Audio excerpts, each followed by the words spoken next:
మన ప్రభువును రక్షకుడైన యేసుక్రీస్తు పరిశుద్ధ నామంలో మీకందరికీ ఈ ఆదివారం ఆరాధనలు వీక్షిస్తున్న మీ అందరికీ మరొకసారి ప్రభు పేరట వందనాలు తెలియజేస్తూ ఉన్నాను.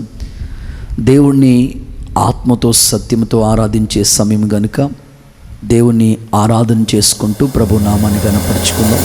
మీరున్న స్థలాల్లో కళ్ళు మూసుకుని తల వంచి ఆకాశమందున్న దేవుని వైపు చేతులు చాచి, ప్రభువా నీ మాట కొరకు స్తోత్రాలయ్యా, నీ బాహుళ్యం కొరకు స్తోత్రమయ్యా, నీ ఉన్నతమైన మార్గముల కొరకు స్తోత్రమయ్యా అని మనసారా దేవుని చేతులెత్తి స్తుతిద్దాం. హల్లెలూయా, హల్లెలూయా, హల్లెలూయా. యేసయ్యా నీకు స్తోత్రం, పరిశుద్ధుడా నీకు స్తోత్రమయ్యా.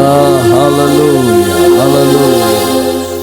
నీ ప్రేమ కొరకు వందనాలు, నీ ఆలోచన కొరకు స్తోత్రం, నీ కృప కొరకు స్తోత్రం, నీ అభిషేకము కొరకు వందనాలయ్యా అని మనసారా దేవుణ్ణి స్తుతించండి. హల్లెలూయా, హల్లెలూయా, హల్లెలూయా. యేసయ్యా నీకు స్తోత్రం, స్తోత్రం, స్తోత్రం, స్తోత్రం.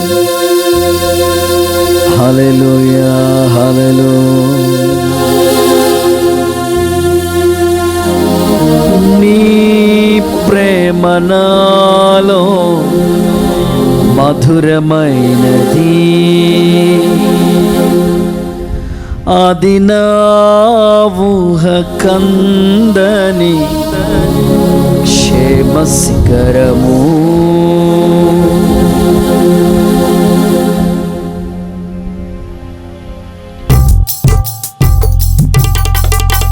చప్పట్లు కొడుతూ కళ్ళు మూసుకుని ఆకాశమందున దేవుని సన్నిధిలో స్తుతించు ఆరాధిద్దాం.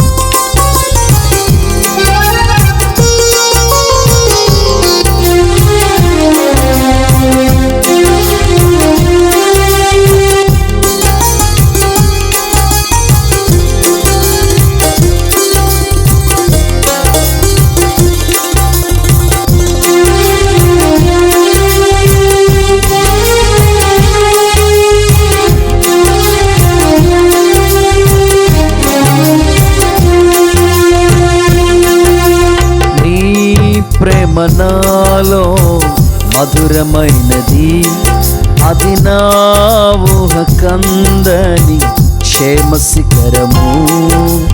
నీ ప్రేమ నాలో మధురమైనది, అది నా ఊహ కందని క్షేమ శిఖరము. ఏరి కోరుకున్నావు ప్రేమ చూపి నన్ను, పరవశించినాలో మహిమ పరుతు నిన్నే. సర్వకృపానిధి నీవు, సర్వాధికారివి నీవు, సత్యస్వరూపివి నీవు, ఆరాధింతును నిన్నే. ఈ ప్రేమ నాలో మధురమైనది, అది నా ఊహ కందని క్షేమ శిఖరము. చప్పట్లు కొడుతూ యేసయ్య నామమును ఆరాధన చేస్తూ ప్రభువు నామమును ఘనపరచుచు ఆయన నామమును పూజించడం.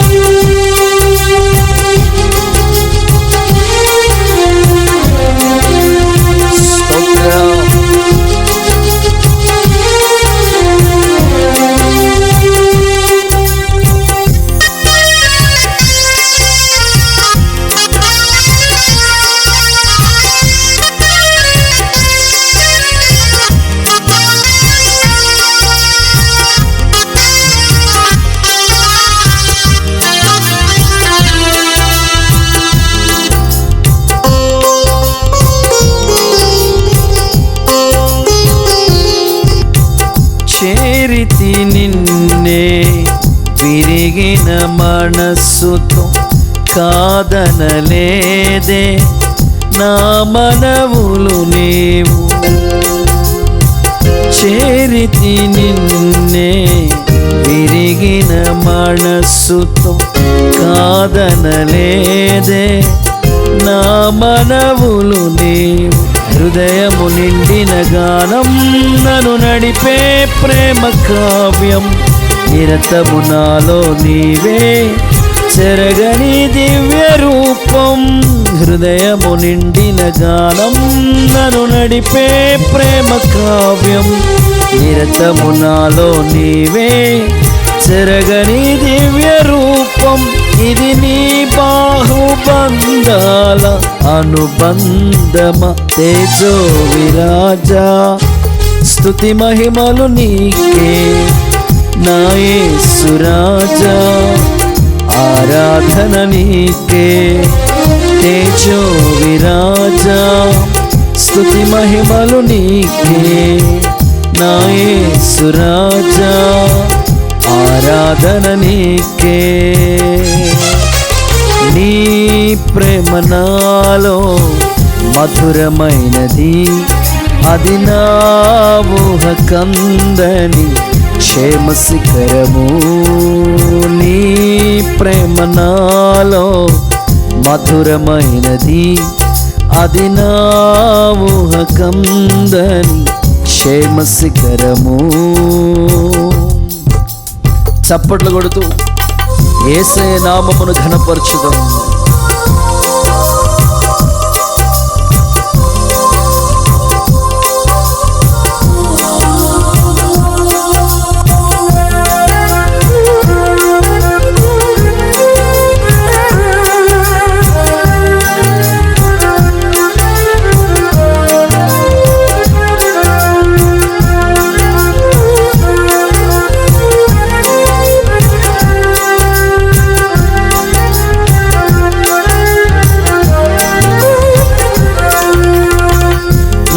ప్రతి పదములో జీవము నీవే, నా ప్రతి అడుగులో విజయము నీవే. నా ప్రతి పదములో జీవము నీవే, నా ప్రతి అడుగులో విజయము నీవే. ఎన్నడు విడువని ప్రేమ, నిన్ను చేరే క్షణము రాదా, నీడగా నాతో నిలిచే నీ కృపయే నాకు చాలును. ఎన్నడు విడువని ప్రేమ, నిన్ను చేరే క్షణము రాదా, నీడగా నాతో నిలిచే నీ కృపయే నాకు చాలును. ఇది నీ ప్రేమ కురిపించు హేమంతమ. తేజో విరాజా, స్తుతి మహిమలు నీకే నా యేసు రాజా, ఆరాధన నీకే. తేజో విరాజా, స్తుతి మహిమలు నీకే నా యేసు రాజా, ఆరాధన నీకే. నీ ప్రేమ నాలో మధురమైనది, అది నా ఊహ కందని క్షేమ శిఖరము. నీ ప్రేమ నాలో మధురమైనది, అది నా ఊహ కందని క్షేమ శిఖరము. స్తోత్రమయ్యా, నీ సింహాసనమును నన్ను చేర్చుతాను. సిలువకు వచ్చిన దేవుడా, మనసారా దేవుని స్తుతించు.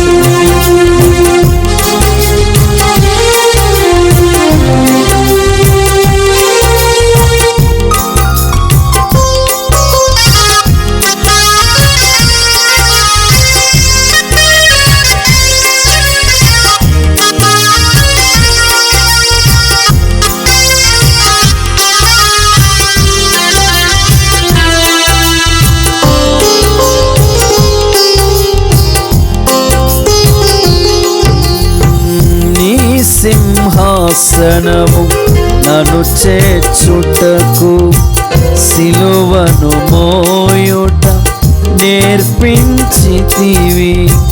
నీ సింహాసనము నన్ను చేర్చుటకు, సిలువను మోయుట నేర్పించితివి.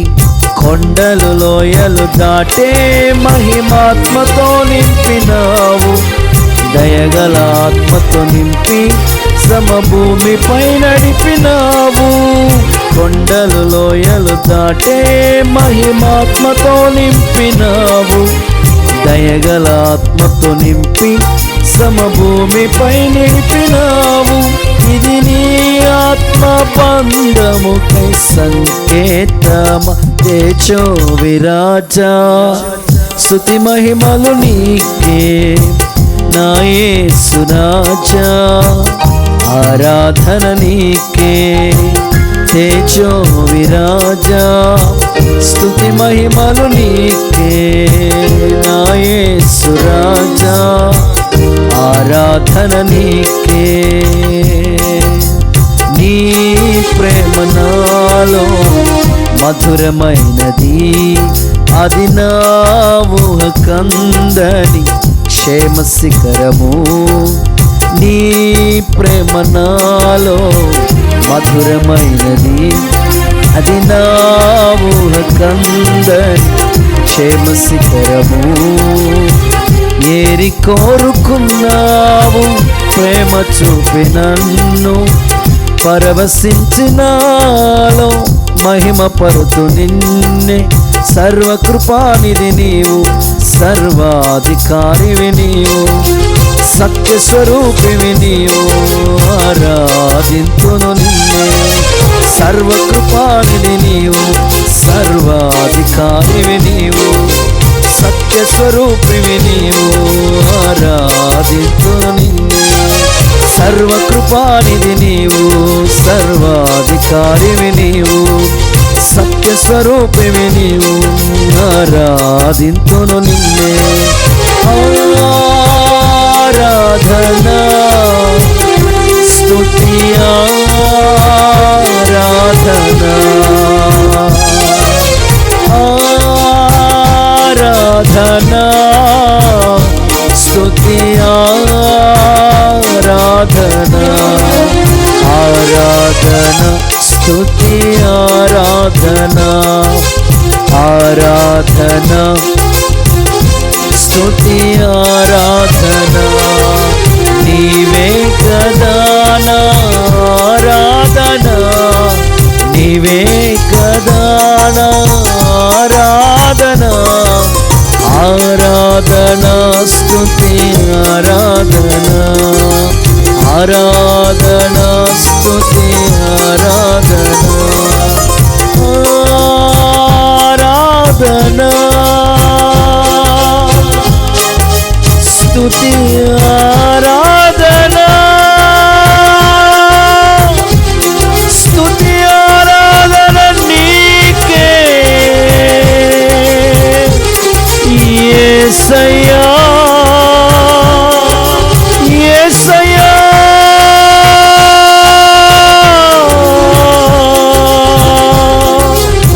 స్తుతి ఆరాధన నీకేనయ్యా. పరిశుద్ధాత్మ దేవుడు ఒక్కొక్కరిని తాకుతూ ఉన్నాడు. బలమైన గాలి పరిశుద్ధాత్ముని అగ్ని జ్వాలల వంటి శక్తితో నా దేవుడు నింపుతూ ఉన్నాడు.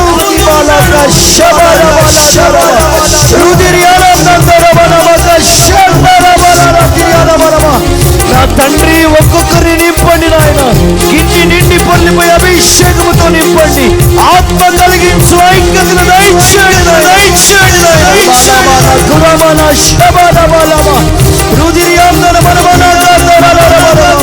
గట్టిగా చప్పట్లు కొడుతూ ఆత్మలో హర్షించు. యేసయ్యా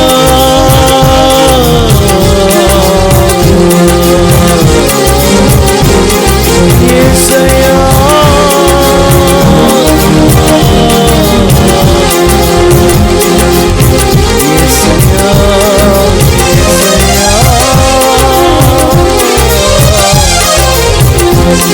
కోరుకున్న దేవుడు, ఏర్పాటు చేసుకున్న దేవుడు, ప్రణాళికల సంకల్పం నెరవేర్చిన వాడు.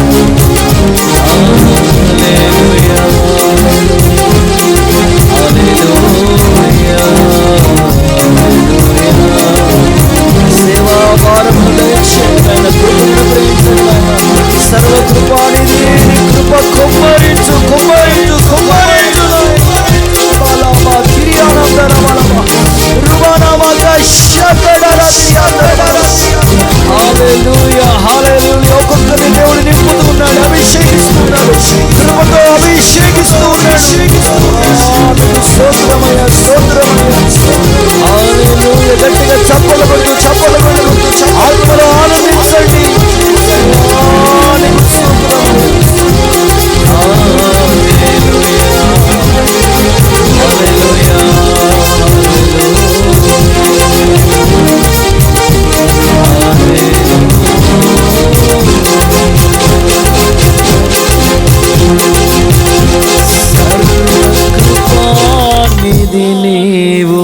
నీవు, సర్వాధికారివి నీవు. చేతులెత్తి సత్యస్వరూపివి నీవు, ఆరాధింతును నిన్నే. నీ ప్రేమ నాలో మధురమైనది, అది నా ఊహ కందని క్షేమ శిఖరము. చేరితి నిన్నే విరిగిన మనస్సుతో, కాదనలేవే నా మనవులు నీవు. హృదయము నిండిన గానం నన్ను నడిపే ప్రేమ కావ్యం. నిరతము నాలో నీవే, చెరగని దివ్య రూపం. ఇది నీ బాహుబంధాల అనుబంధమా. తేజో విరాజ, స్తుతి మహిమలు నీకే. నా యేసు రాజా, ఆరాధన నీకే. తేజో విరాజా, స్తుతి మహిమలు నీకే. నా యేసు రాజా, ఆరాధన నీకే. ప్రార్థన చేసుకున్నాము. దేవుడు ప్రేమామయుడై ఆయన ప్రేమను కుమ్మరిస్తూ వచ్చాడు.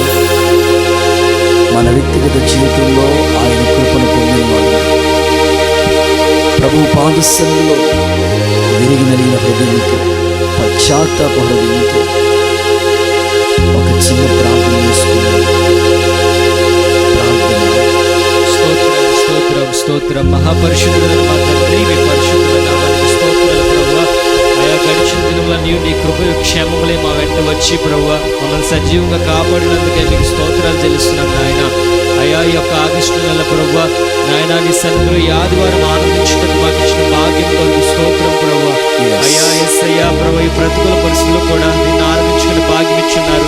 అయా నీ సన్నిధిలో మేము తండ్రి నాయన అయా యేసయ్య అంత మాత్రం ప్రభువా నీ కృపకు దూరము కాక ఆయా గడిచిన దినాల్లో మా విధేయతలన్నీ మీరు క్షమించి నా తండ్రి నీ వాక్యం ద్వారా మీ సేవకులను బలపరిచి మాతో సూటిగా మాట్లాడి అయా మా విధేయతలన్నింటినీ కూడా సరిచేయమని మమ్మల్ని ప్రభువా నిందారహితులుగా లోపము లేని వారిగా మమ్మల్ని మార్చమని అడుగుతున్నాం. నా తండ్రి నీకు స్తోత్రం నాయన. అయ్యా నీ కృప కొరకు వేడుకుంటున్నాం ప్రభువా. అయ్యా యేసయ్య నీ మందిరంలో ఆనందించినట్లుగానే నీ వాక్యం వినిచిన ప్రతి ఒక్కరము కూడా అయ్యా నీ సన్నిధిలో నా సంతోషం, నీ సన్నిధి కాంతి మా మీద ప్రకాశింప చేయబడాలి నాయన. అయ్యా మేము నీ సన్నిధిలో ఆనందించినట్లుగా సహాయం చేయండి. ఈ వాక్యం మా హృదయాలంతా మాత్రం నిష్ప్రయోజనం కానివ్వకండి ప్రభువా. అయ్యా యేసయ్య నివృత్తులుగా ఫలభరితంగా మార్చబడటకు సహాయం చేయండి.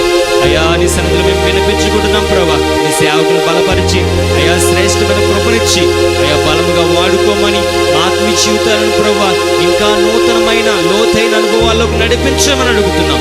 మీ సహాయము సమృద్ధిగా దయచేసి మీకే మహిమ పొందుకోమని యేసు పరిశుద్ధ నామములో ప్రార్థించి వేడుకుంటున్నాం తండ్రి. ఆమేన్. మన ప్రభువును రక్షకుడైన యేసుక్రీస్తు పరిశుద్ధ నామంలో ఈ ఆదివారం ఆరాధనలో పాల్పంపులు పొందిన మీ అందరికీ శుభాలు, వందనాలు తెలియపరుస్తున్నాను. దేవుని కృప మీ అందరికీ తోడై ఉండాలని దేవుని సేవకునిగా నేను ఆశపడుతూ ఉన్నాను.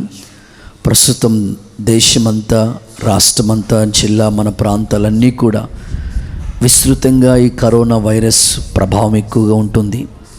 మీలో చాలామంది అడుగుతున్నారన్న మాకు ఆదివారం ఆరాధనలు పెట్టండి, ఏదో ఒక రోజైనా ఆరాధన పెట్టండి అని కోరుకుంటున్నారు. కానీ పరిస్థితుల ప్రభావం బాలేదు, ఎక్కువగా వైరస్ ప్రభావం కనబడుతుంది. కనుక ఆదివారం ఆరాధనలు, ప్రార్థన కార్యక్రమాలు లైవ్లోనే మీరు చూడాలని, దేవుని సన్నిధిలో వాక్యాన్ని వినాలని ప్రభు సేవకునిగా నేను మీకు తెలియజేస్తున్నాను.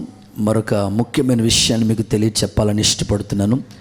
ప్రతిరోజు గూగుల్ మీట్ అనే ఆ యాప్లో ప్రతిరోజు ఉదయం 11 గంటల నుంచి 12:30 వరకు, ప్రతిరోజు సాయంకాలం రాత్రి 7:30 నుంచి 9 గంటల వరకు ప్రత్యేకమైన ప్రార్థన కార్యక్రమాలు ప్రతిరోజు జరుగుతాయి.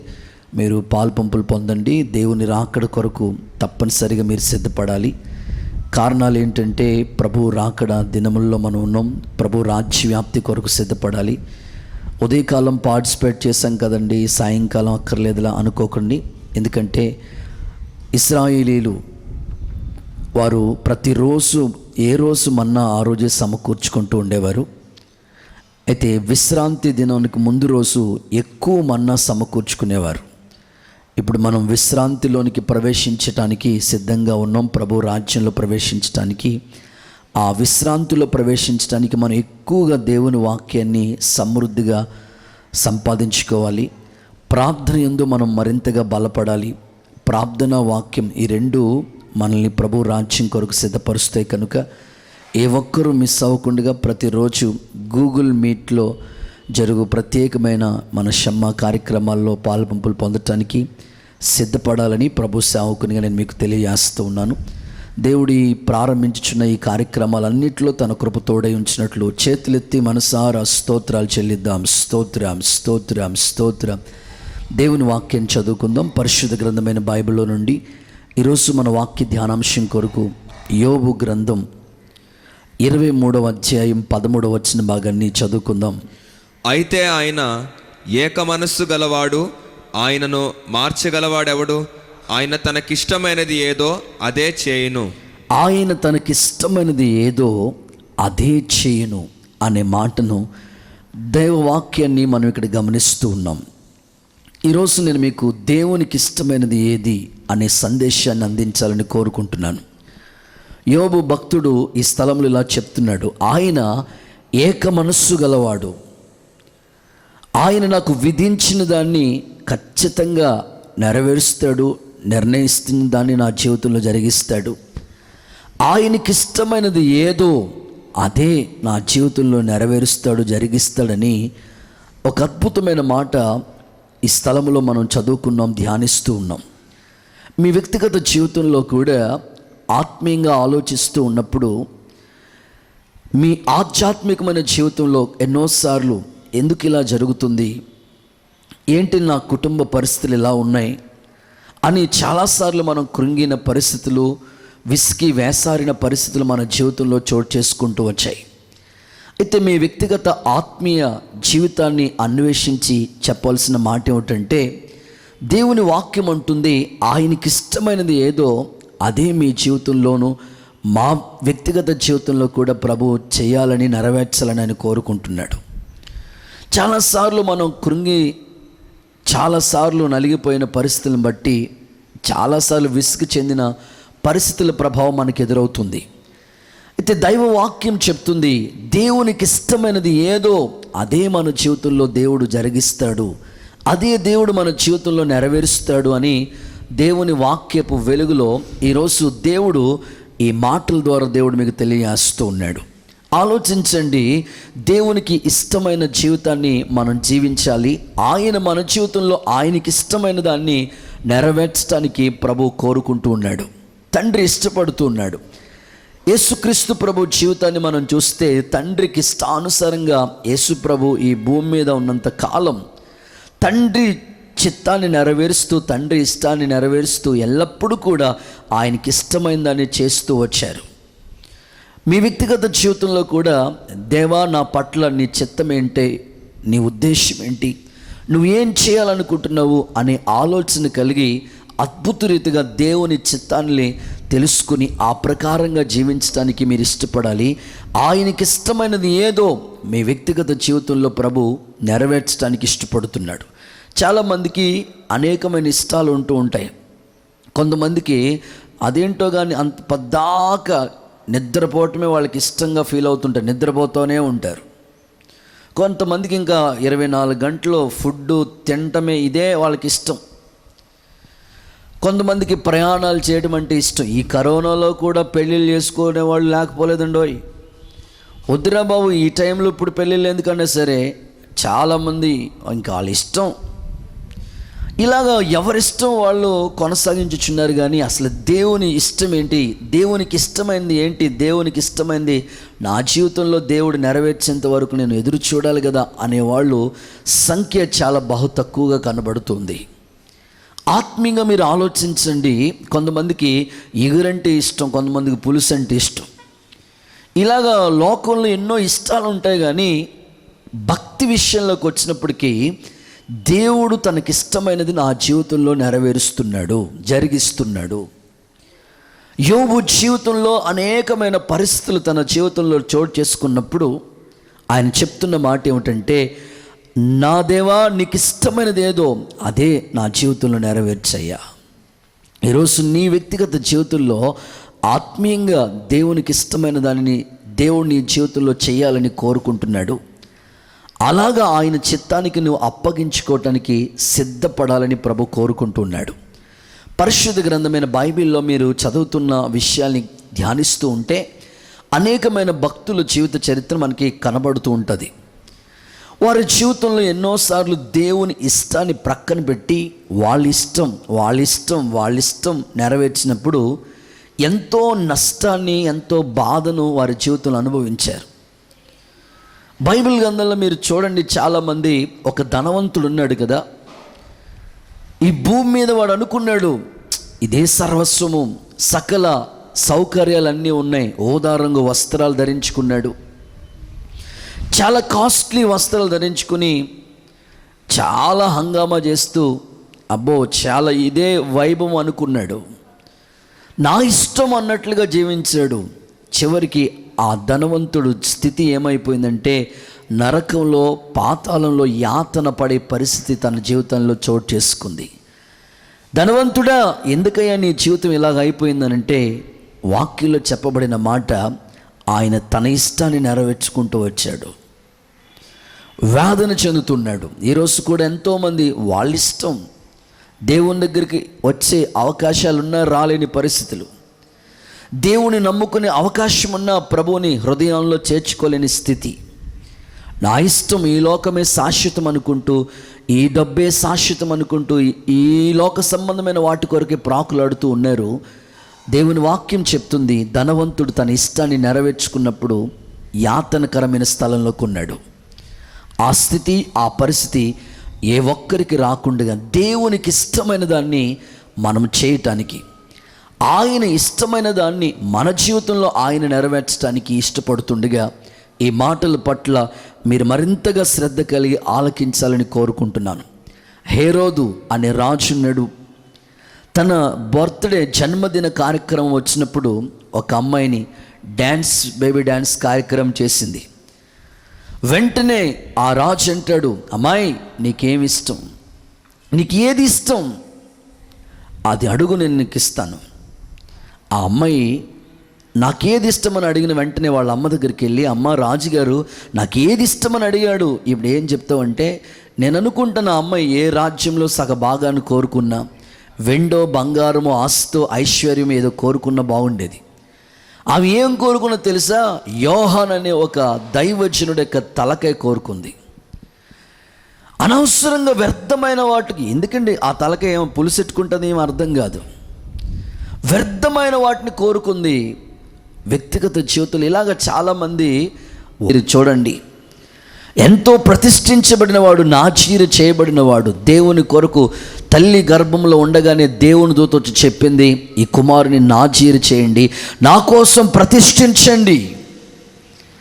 కానీ ఒక స్టేజ్ వచ్చినప్పటికీ, యంగ్ స్టేజ్లోకి వచ్చినప్పటికీ శాంసోన్ నా ఇష్టం, తల్లిదండ్రులను ఎదిరించి నా ఇష్టం, నిర్ణయాలు నా ఇష్టం అన్నట్లుగానే తల్లిదండ్రులకు విరోధమైన పనులు చేస్తూ చివరికి 2 కళ్ళు కూడా ఓడబెరికి తిరగలికి కట్టి తిరగలు ఇసురుకునే పరిస్థితులు వచ్చే, దేవుడు అతన్ని ఎడబాసే స్థితి. శాంసోన్ నీకు ఎందుకు ఈ స్థితి వచ్చిందంటే, ఆయన చెప్తాడు నా ఇష్టం అని. ఈ రోజున మీ ఇష్టమైన వాటిని కాదు, కానీ దేవుడు ఇష్టించిన, లేకపోతే దేవుడు నిర్ణయించిన, దేవునికి ఇష్టమైనది ఏదో అదే నా జీవితంలో నెరవేరుస్తాడు అని దైవ చిత్తానికి మీరు అప్పగించుకుంటే తప్పక మీ జీవితంలో దేవుడు ఆయనకి ఇష్టమైన దాన్ని నెరవేర్చడానికి ఇష్టపడుతున్నాడు. ఒక చిన్న సంఘటన నేను మీకు చెప్పడానికి ఇష్టపడుతున్నాను. ఒక వ్యక్తి కారులో చాలా ఫాస్ట్గా వెళుతూ ఉన్నాడు. హైవే మెయిన్ రోడ్ మీద కారులో వెళ్ళిపోతూ ఉన్నాడు. వెళ్ళిపోతూ ఉంటుంటే, కారు డ్రైవ్ చేసుకుంటుంటుంటే తన కారు కన్నా వేగంగా ఒక కోడి చాలా వేగంగా పరిగెడుతూ ఉంది. కారు ఎంత స్పీడ్ వెళ్తుందో అంతకన్నా స్పీడ్లో ఈ యొక్క కోడి పరిగెడుతూనే ఉంది. ఆశ్చర్యపోతున్నాడు, ఏంటి నేను 40-50లో వెళ్తుంటే ఈ కారు వెళ్తూ ఉంటుంటే ఎంత స్పీడ్లో వెళ్తున్నా, ఈ కోడి ఏంటి ఎంత ఫాస్ట్గా పరిగెడుతుందని ఇంకా స్పీడ్ పెంచాడు. ఆ కోడి ఇంకా వేగంగా పరిగెడుతుంది. ఆశ్చర్యం. కొంచెం ప్లేస్కి వచ్చినప్పటికీ ఆ కోడి ఇలా తిరిగిపోయింది, టర్న్ అయిపోయింది, వేరే రూట్లోకి తిరిగిపోయింది. వెంటనే అతడు కారు పార్క్ చేసి అసలు ఏంటి ఈ కోడి సంగతి చూద్దామని అట్లా వెళ్ళి చూస్తే కోల్డ్ ఫామ్ ఉంది అక్కడ. కోల్డ్ ఫామ్లోకి వెళ్ళిపోయింది. ఆ కోల్డ్ ఫామ్ ఓనర్ ఉన్నాడు, అతని దగ్గరికి వెళ్ళి ఇతడు, అయ్యా నా కారు కన్నా ఈ కోడి చాలా వేగంగా పరిగెట్టుకుంటూ నేను చూశాను, గమనించాను, అసలు ఏంటి ఈ కోడి పరిస్థితి ఏంటి, ఈ కోడి ఎట్లాగయ్యా మీకు అని అడిగాడు. అడిగితే ఆ కోల్డ్ ఫామ్ యొక్క ఓనర్ చెప్తున్నాడు, అయ్యా ఈ కోడికి పరిస్థితి మేమే ఈ కోడిని పెంచుతున్నాము అన్నాడు. అవునయ్యా ఈ కోడికి ఏంటి 3 కాళ్ళు ఉన్నాయి అన్నాడు. అవునండి, మా ఇంట్లో 3 ఉన్నాము. కోడి కాలు అంటే మాకు చాలా ఇష్టం, లెగ్ పీస్ అంటే చాలా ఇష్టం. ఇప్పుడు కోడి తినాలంటే ఒక కోడికి 2 కాళ్ళే కదా ఉంటాయి, మళ్ళీ ఇంకో కోడిని కట్ చేయాల్సి వస్తుంది. అందుకని మేమే ఓన్గా ఈ కోడికి ఇంకో కాలు పెట్టి తయారు చేసుకున్నాం, మేమే ఓన్గా సిద్ధపరిచాం అని. ఈ లెగ్ పీస్ అంటే మాకు చాలా ఇష్టం అండి. కొంతమందికి చాలా ఇష్టం కదండి కోడి అంటే. అసలు ఆ రోజు కోడి అంటే ఇంక అన్నీ మర్చిపోతుంటారు. మేమే తయారు చేసుకున్నామండి, ఇది ఓన్గా సృష్టించుకున్నామండి, క్రియేట్ చేసుకున్నామండి అని చెప్పాడు అన్నారు. చెప్తే అప్పుడు ఆయన అంటున్నాడు, అసలు ఈ కోడి ఇంత వేగంగా పరిగెడుతూ ఉంటుంటే అసలు దీని టేస్ట్ ఎలా ఉందని తిన్నారా అని అడిగాడు. అప్పుడు ఆయన అంటాడు, అసలు దొరికితే కదండి తినటానికి, ఇది 40-50 కిలోమీటర్లు ప్రయాణం చేస్తూ దూరం వేగంగా పరిగెడుతూ ఉంది, అసలు మాకు దొరకట్లేదండి అని. నేను ఈ సంగతి నేను మీకు ఎందుకు చెప్పానంటే, వాళ్ళ చేతులతో వాళ్ళు తయారు చేసుకున్నారు కాబట్టి వాళ్ళకి అది దొరకట్లేదు ఆ కోడి. ఈరోజు మనుషులు కూడా చాలాసార్లు దేవుడు మనిషిని సృష్టిస్తే మనిషి వివిధ తంత్రాలు కలిగించుకుని, నాకు ఆడపిల్లే కావాలి, మగ పిల్లోడే కావాలి, నాకు ఈ ఉద్యోగమే కావాలి, నాకు ఈ ఇల్లే కావాలి, నాకు ఇదే కావాలని చాలామంది సొంత నిర్ణయాలు తీసుకుని చివరికి ఏమీ దొరకకుండగా, ఏది చేతికి అందకుండగా అన్ని సర్వస్వం కోల్పోతున్న స్థితిలో మనిషి ఉన్నాడని ఈ సంగతి నేను మీకు తెలియజేస్తున్నాను. దేవునికి ఇష్టమైనది ఏది, నా పట్ల దైవ చిత్తాన్ని తెలుసుకోవాలి. ఈ భాగస్వామి చాలామందికి వివాహాలు చేసుకునేవాళ్ళు, ఇది దైవ చిత్తమేనా? ఉద్యోగం కొరకు ఎదురు చూసేవాళ్ళు, దేవుని సంకల్పం ఏది? ఆస్తి విషయంలో, అంతస్తు విషయంలో, అన్నిటిలో దేవునికి ఇష్టమైన దానిని ప్రభు మన జీవితంలో నెరవేర్చడానికి శక్తిమంతుడు, సమర్థత గలవాడు. ఆయన చిత్తాన్ని ప్రక్కన పెట్టి నువ్వు ఎన్ని ప్రయత్నాలు చేసినా నాకు వేరే మీరు ఏమీ చేయలేరని ప్రభు చెప్పాడు. కనుక ఆయనకి ఇష్టమైనది ఏదో నీ జీవితంలో, సేవకులుగా నా జీవితంలో, మనందరి జీవితంలో యేసుక్రీస్తు నామములో సంపూర్ణంగా నెరవేర్చబడునుగాక. దేవుడు ఖచ్చితంగా ఆయనకి ఇష్టమైన దాన్నే మన జీవితంలో తప్పక నెరవేర్చాలని నేను కోరుకుంటున్నాను. అయితే ఈరోజు నేను మీకు ఆయనకి ఇష్టమైనది ఏది, దేవునికి ఇష్టమైనది ఏది అని అంటే ఒక 3 సంగతులు నేను క్లుప్తంగా నేను మీకు చెప్పడానికి ఇష్టపడుతున్నాను. చాలా శ్రద్ధగా మీరు ఈ మాటలు ఆలకించాలని కోరుకుంటున్నాను. చదవండి. మొదటి మాట, దేవునికి ఇష్టమైనది ఏది అని అంటే దేవుని వాక్య భాగంలో మనకి గమనిస్తాం. యెషయా ప్రవచన గ్రంథం 61వ అధ్యాయం 8వ వచన భాగాన్ని చదువుకుందాం. ఏలయనగా న్యాయము చేయుట యెహోవానగు నాకిష్టము. చాలండి, చదవబడిన వాక్య భాగంలో న్యాయము చేయుట నాకు ఇష్టం అని ప్రభు చెప్తున్నాడు. ప్రస్తుతం ఉన్న పరిస్థితిని బట్టి మనం చూస్తూ ఉంటుంటే దేవుడు వాక్యం అంటుంది, న్యాయము చేయుట నాకు ఇష్టము అన్నాడు. దేవుడు ఎప్పుడు అన్యాయం చేసేవాడు కాదు. నీ జీవితంలో ప్రతి ఒక్కరి వ్యక్తిగత జీవితంలో దేవుడు ఎప్పుడు కూడా న్యాయమే చేయగలిగిన సమర్థుడు. అన్యాయము చేయుడు దేవుడు. వాక్యం అంటుంది, యెహోవానగు నాకు న్యాయము చేయుట ఇష్టము అని. భక్తుడైన యోబు అంటాడు, దేవుడు అన్యాయము చేయుట అసంభవం. నువ్వు కల్లో కూడా ఊహించుకోక్కర్లేదు. ఎప్పుడు నీ జీవితంలో దేవుడు అన్యాయం తలబెట్టడు, అన్యాయం చేయడు. దేవుడు ఏ స్థితిలోనైనా సరే నమ్మదగిన సహాయకుడు, ఏ పరిస్థితినైనా మార్చగలిగిన సమర్థుడు. కనుక నిన్ను సృష్టించిన సృష్టికర్త అయిన క్రీస్తు ప్రభు వాక్యం చెప్తుంది, న్యాయము చేయుట ఖచ్చితంగా ఆయనకి ఇష్టము. నీ జీవితంలో అన్ని పరిస్థితుల్లో దేవుడు నీకు న్యాయమే చేస్తాడు. చాలామంది తమ వ్యక్తిగత జీవితంలో, తమ జీవన శైలిలో ఎన్నోసార్లు దేవుడు నాకు అన్యాయం చేశాడు, దేవుడు నాకు అన్యాయం చేశాడని ఇలా మాట్లాడుతూ ఉంటారు. వాళ్ళు ఏమంటారు తెలుసండి? నేనండి బీఈడీ చదివానండి, వాళ్ళు ఇంటర్మీడియట్ చదివితేనే వాళ్ళకి ఏదో ఉద్యోగం వచ్చింది, నేను బీఈడీ చదివినా నాకు ఉద్యోగం రాలేదండి అని చాలాసార్లు దేవుని మీద నిందిస్తూ ఉంటారు. వాళ్ళకి ఏదో చిన్న పార్ట్ టైం ఉద్యోగం వస్తే నీకు దేవుడు గవర్నమెంట్ జాబ్ ఇవ్వచ్చేమో, ఎదురు చూడొచ్చు కదా. చాలామంది ఇలా మాట్లాడుతుంటారు. వాళ్ళకేంటి, వాళ్ళ అమ్మాయికి పెళ్ళి అయిపోయిందండి, వివాహమై 27 సంవత్సరాలకే పిల్లలు పుట్టేశారు. వివాహం అయింది 27 సంవత్సరాలు, 25 సంవత్సరాలు పెళ్లి చేశారు, 27 సంవత్సరానికి పిల్లలు పుట్టేశారు. మా అమ్మాయికి పెళ్ళి అయిన 30 ఏళ్ళు వచ్చిన, 37 సంవత్సరాలు వచ్చిన పిల్లలు లేరండి, ఏంటండి బాబు దేవుడు మాకు అన్యాయం చేశాడండి అని మాట్లాడుతూ ఉంటారు. దేవుడు అబ్రహాము జీవితంలో ఆఖరి సమయంలోనే సరే కనికరించి పిల్లల్ని ఇచ్చాడు కదా. చాలామంది ఇలా మాట్లాడతారు, మేము ఎన్నో పెట్టుబడులు పెట్టామండి, వ్యాపారం చేస్తామండి, మాకు అన్నీ లాస్ అయిపోతున్నాం. వాళ్ళకేంటంటే అన్నీ బాగా కలిసి వచ్చేస్తున్నాయి, దేవుడు మాకు అన్యాయం చేశాడండి. అనేక సార్లు ఇలా మాట్లాడుతుంటారు, దేవుడు మాకు అన్యాయం చేశాడు, దేవుడు మమ్మల్ని పట్టించుకోవట్లేదు, మాకు దేవుడు అన్యాయం చేశాడని అంటూ ఉంటారు. దేవుని వాక్యం అంటుంది, దేవుడు ఎప్పుడు అన్యాయం చేయడు. కొన్నిసార్లు నీ సొంత నిర్ణయాలు, సొంత ఆలోచనలు తీసుకుని ఎన్నోసార్లు ఒకవేళ నీ జీవితంలో నష్టపోయి ఉండొచ్చు. కానీ తప్పక దేవుడు నీకు ఆరోగ్య విషయంలోనూ, ఆత్మీయత విషయంలోనూ, అన్నిటిలో దేవుడు నీకు న్యాయమే చేయగలిగిన సమర్థుడు, సర్వాధికారం కలిగిన దేవుడు అని ప్రభు సేవకునిగా నేను ఈ మాటలు మీకు తెలియజేస్తున్నాను. తప్పక దేవుడు మీకు న్యాయమే చేస్తాడు, అన్యాయం చేయడు ఆయన.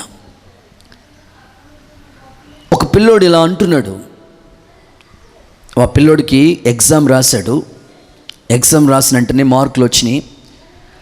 35 మార్కులు పాస్, 40 మార్కులు వచ్చినాయి. అమ్మయ్యా ఎగ్జామ్ పాస్ అయిందిలే అని అనుకున్నాడు. ఈ లోపల వాళ్ళ ఫ్రెండ్ వచ్చి నాకు 60 మార్కులు వచ్చినాయి అన్నాడు. వెంటనే మరొక ఫ్రెండ్ వచ్చి నాకు 70 మార్కులు వచ్చినాయి అన్నాడు. మరో ఫ్రెండ్ వచ్చి నాకు 99 మార్కులు వచ్చినాయి అన్నాడు. వెంటనే ఈ పిల్లోడు ఏమంటున్నాడు తెలుసా? మాస్టర్ నాకు అన్యాయం చేశాడు, తక్కువ మార్కులు నాకు వేశాడు, మాస్టర్ నాకు అన్యాయం చేశాడని ఈ పిల్లోడు మాస్టర్ గారి మీద సీరియస్ అయిపోయినట్లుగా మాట్లాడుతూ మాస్టర్ గారిని తిడుతూ ఉన్నాడు. ఈ లోపల స్టూడెంట్స్ మామూలుగా ఉండరు కదండి, ఈ మాటలు తీసుకెళ్ళి వాళ్ళ మాస్టర్కి చెప్పారు. మాస్టర్ గారు ఆ పిల్లోడికి తక్కువ మార్కులు వేశారని మీరు అన్యాయం చేశారంట అని అంటే, ఆ మాస్టర్ గారు మరుసటి రోజు వచ్చారు. అందరూ ఈ మాటలు ఈ పిల్లోడు అన్నట్లుగా వాళ్ళ మాస్టర్కి తెలిసిపోయింది. ఉదయకాలం స్కూల్కి వచ్చారు మాస్టర్ గారు. అందరు గుడ్ మార్నింగ్ సార్ అంటే వీడికి మనసులో మాత్రం బ్యాడ్ మార్నింగే. ఎందుకని మాస్టర్ గారికి తెలిసిపోయింది. మాస్టర్ గారికి తెలిసిపోతే మామూలుగా ఉండదు. ఇంకా వెంటనే దగ్గరికి పిలిచి, అరే నీకు యూనిట్లు ఎన్ని మార్కులు వచ్చినాయిరా? ఫస్ట్ యూనిట్లో ఎన్ని మార్కులు వచ్చినాయి? 17 మార్కులు మాస్టర్ గారు. అవును. క్వార్టర్లీ ఎన్ని మార్కులు వచ్చినాయి? 35 మార్కులకి ఎన్ని మార్కులు వచ్చినాయి? నీకు 29 మార్కులు వచ్చినాయండి. ఆఫర్లీలో 30 మార్కులు వచ్చినాయి. ఫైనల్ ఎగ్జామ్లు ఎన్ని వచ్చినాయిరా చూసుకో. నీ ఎగ్జామ్ పేపర్ చూపించారు, చూస్తే వాడికి 33 మార్కులే వచ్చినాయి. మాస్టర్కి దయ కలిగి, సర్లేడు ఇంతలా కష్టపడ్డాడులే 2 మార్కుల్లో ఫెయిల్ చేయటం ఎందుకని వాడిని పాస్ చేస్తే, చూడరా నీ పరిస్థితి ఏంటో చూడు. వెంటనే ఆ పిల్లోడు ఇంక తల దించుకునే ఉన్నాడు, తల ఎత్తట్లేదు. ఒరే, నువ్వు ఇంత కష్టపడి చదువుతున్నావు, నిన్ను ప్రయోజకుడిగా చేయాలని, నేను నిన్ను పాస్ చేసి నాకు అన్యాయం చేసావు నన్ను అంటావా? చూడు నీ స్థితి ఏంటో చూపిద్దామని నీకు ఈ పేపరు చూపించాను రా. నేను ఈ సంగతి మీకెందుకు చెప్తున్నానంటే, నీ నిజస్థితి ఏంటో దేవుడు నీకు ఒక్కసారి చూపితే కనీసం నిజంగా ప్రభు బల్ల పట్టుకోవడానికి కూడా అర్హులం కాదు మనం. నిజంగా చెప్తున్నాను. దేవుడు నీలో లోపాన్ని ఎత్తి చూపితే ఎక్కడ నిలబడగలుగుతావు ప్రభు దగ్గర? నువ్వు అనేకమైన లోపాలు నీలో ఉన్న దేవుడు నిన్ను క్షమించి పరిశుద్ధమైన మార్గాలు నడిపించడానికి ఇష్టపడుతున్న దేవుడు నిన్ను అంటావు అన్యాయం చేశాడు నాకు దేవుడని. ఎంత ధైర్యంగా నువ్వు అట్లా మాట్లాడుతున్నావు. దేవుడు ఎప్పుడు నీకు అన్యాయం చేయడు తమ్ముడు, చెల్లి, అక్క. వాళ్ళు బాబేలు గోపురాన్ని వాళ్ళ సొంత నిర్ణయాలతో కట్టుకోవాలనుకున్నారు. దేవుడు తారుమారు చేశాడంతే. సొంత నిర్ణయాలు వస్తే దేవుడు వెంటనే మార్చేస్తాడు. తెగుళ్ళు ఎందుకు వచ్చినాయి? అది దేవుని నిర్ణయం. ఇంకా ప్రజలు పాపంలో ఉండి దేవుని వైపుకు తిరక్క ఇంకా ఈ లోకంలో ప్రాకులాడుతున్నారు, సంపాదన అని తిరుగుతున్నారు. ఇకనైనా నా జనులు నా వైపు తిరుగుతారని దేవుడు తెగుళ్ళు పంపించారు. కరువు, ప్రతికూలమైన పరిస్థితి, వీటన్నిటిలో ప్రభువు వైపుకు వాళ్ళు తిరుగుతారు. అన్యాయం చేశాడనేది ఎప్పుడు నువ్వు అనొద్దు. ఒక సంగతి నేను మీకు చెప్తాను. దావీదు, సౌలు చరిత్ర మనకి బాగా తెలుసు. దావీదుని ఎక్కడ కనబడితే అక్కడ చంపాలని సౌలు ఏట విసిరేయటం, ఎన్నో విధాలుగా శత ప్రయత్నాలు చేస్తూ వచ్చాడు సౌలు. దావీదుకేమో 10,000 కొలదని అక్కడ ప్రజలు కొనియాడారు, సౌలునేమో 1,000 కొలదన్నారు. అంతే. ఆ ఒక్క మాటను బట్టి దావీదు మీద కోపం వచ్చి విషచూపు చూసి దావీదు ఉండకూడదని ఎన్నో విధాలుగా కీడు చేయాలని సౌలు ప్రయత్నం చేస్తూ వచ్చాడు. భయంకరంగా బాధ పెడుతూ వచ్చాడు. కానీ దేవుడు అన్ని కోణంలో దావీదుని తప్పిస్తూ వచ్చాడు. చివరికి దావీదుతో ఆ సౌలు భయంకరంగా ఇబ్బంది పెడుతున్నప్పుడు బైబిల్ గ్రంథంలో రాయబడిన ఒక మాట నేను మీకు చదివిస్తాను. సమూయేలు మొదటి పుస్తకం 24వ అధ్యాయం 12వ వచన భాగాన్ని చదువుదాం. నీకును నాకును మధ్య యెహోవా న్యాయము తీర్చును. నీకును నాకును మధ్య యెహోవా న్యాయము తీర్చును. చదవండి. యెహోవా నా విషయమై పగ తీర్చును గాని నేను నిన్ను చంపను. చూసారండి, అద్భుతమైన మాట దావీదు చెప్తున్నాడు. నీకు నాకు దేవుడు న్యాయం తీర్చాడు. నిజంగా సౌలు పక్షమందు, దావీదు పక్షమందు దేవుడు న్యాయం తీర్చాడు. నీతి కలిగిన న్యాయాధిపతి ఆయన. అన్ని జనులకు తీర్పు తీరుస్తున్నాడు, న్యాయం తీరుస్తున్నాడు అనే మాటలు బైబిల్ గ్రంథంలో మనం చూస్తాం. నీతిని బట్టి ఆయన న్యాయం తీరుస్తున్నాడు అనే వాక్యాన్ని మనం గమనిస్తాం. కనుక ఆత్మీయులైన మీరు మీ వ్యక్తిగత జీవితంలో సౌలు కీడు చేయాలని ఎన్నో విధాలుగా ప్రయత్నం చేసినప్పుడు దేవుడు న్యాయం తీర్చాడు దావీదుకి.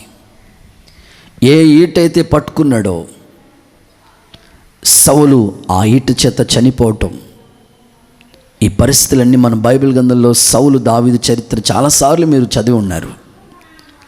కనుక మీరు గుర్తించి గమనించవలసిన విషయం ఏంటంటే, దేవుడు ఎప్పుడు అన్యాయం చేయడు, ఆయన నీకు న్యాయం తీరుస్తాడనే విషయాన్ని గమనించాలి. మరొక సంగతి కూడా బైబిల్ గ్రంథంలో నేను మీకు చదివిస్తాను. లూకా సువార్త 18వ అధ్యాయం 7-8 వచ్చిన భాగంలో ఒకసారి మీరు చదవండి. అక్కడ ఒక మాట గమనిస్తాం. దేవుడు తాను ఏర్పరచుకున్న వారు దివరాత్రులో తన్ను గూర్చి మొర్ర పెట్టుకొనుచుండగా వారికి న్యాయము తీర్చడా ఆయన వారికి త్వరగానే న్యాయము తీరుస్తాడనే మాటని ఇక్కడ గమనిస్తూ ఉన్నాం.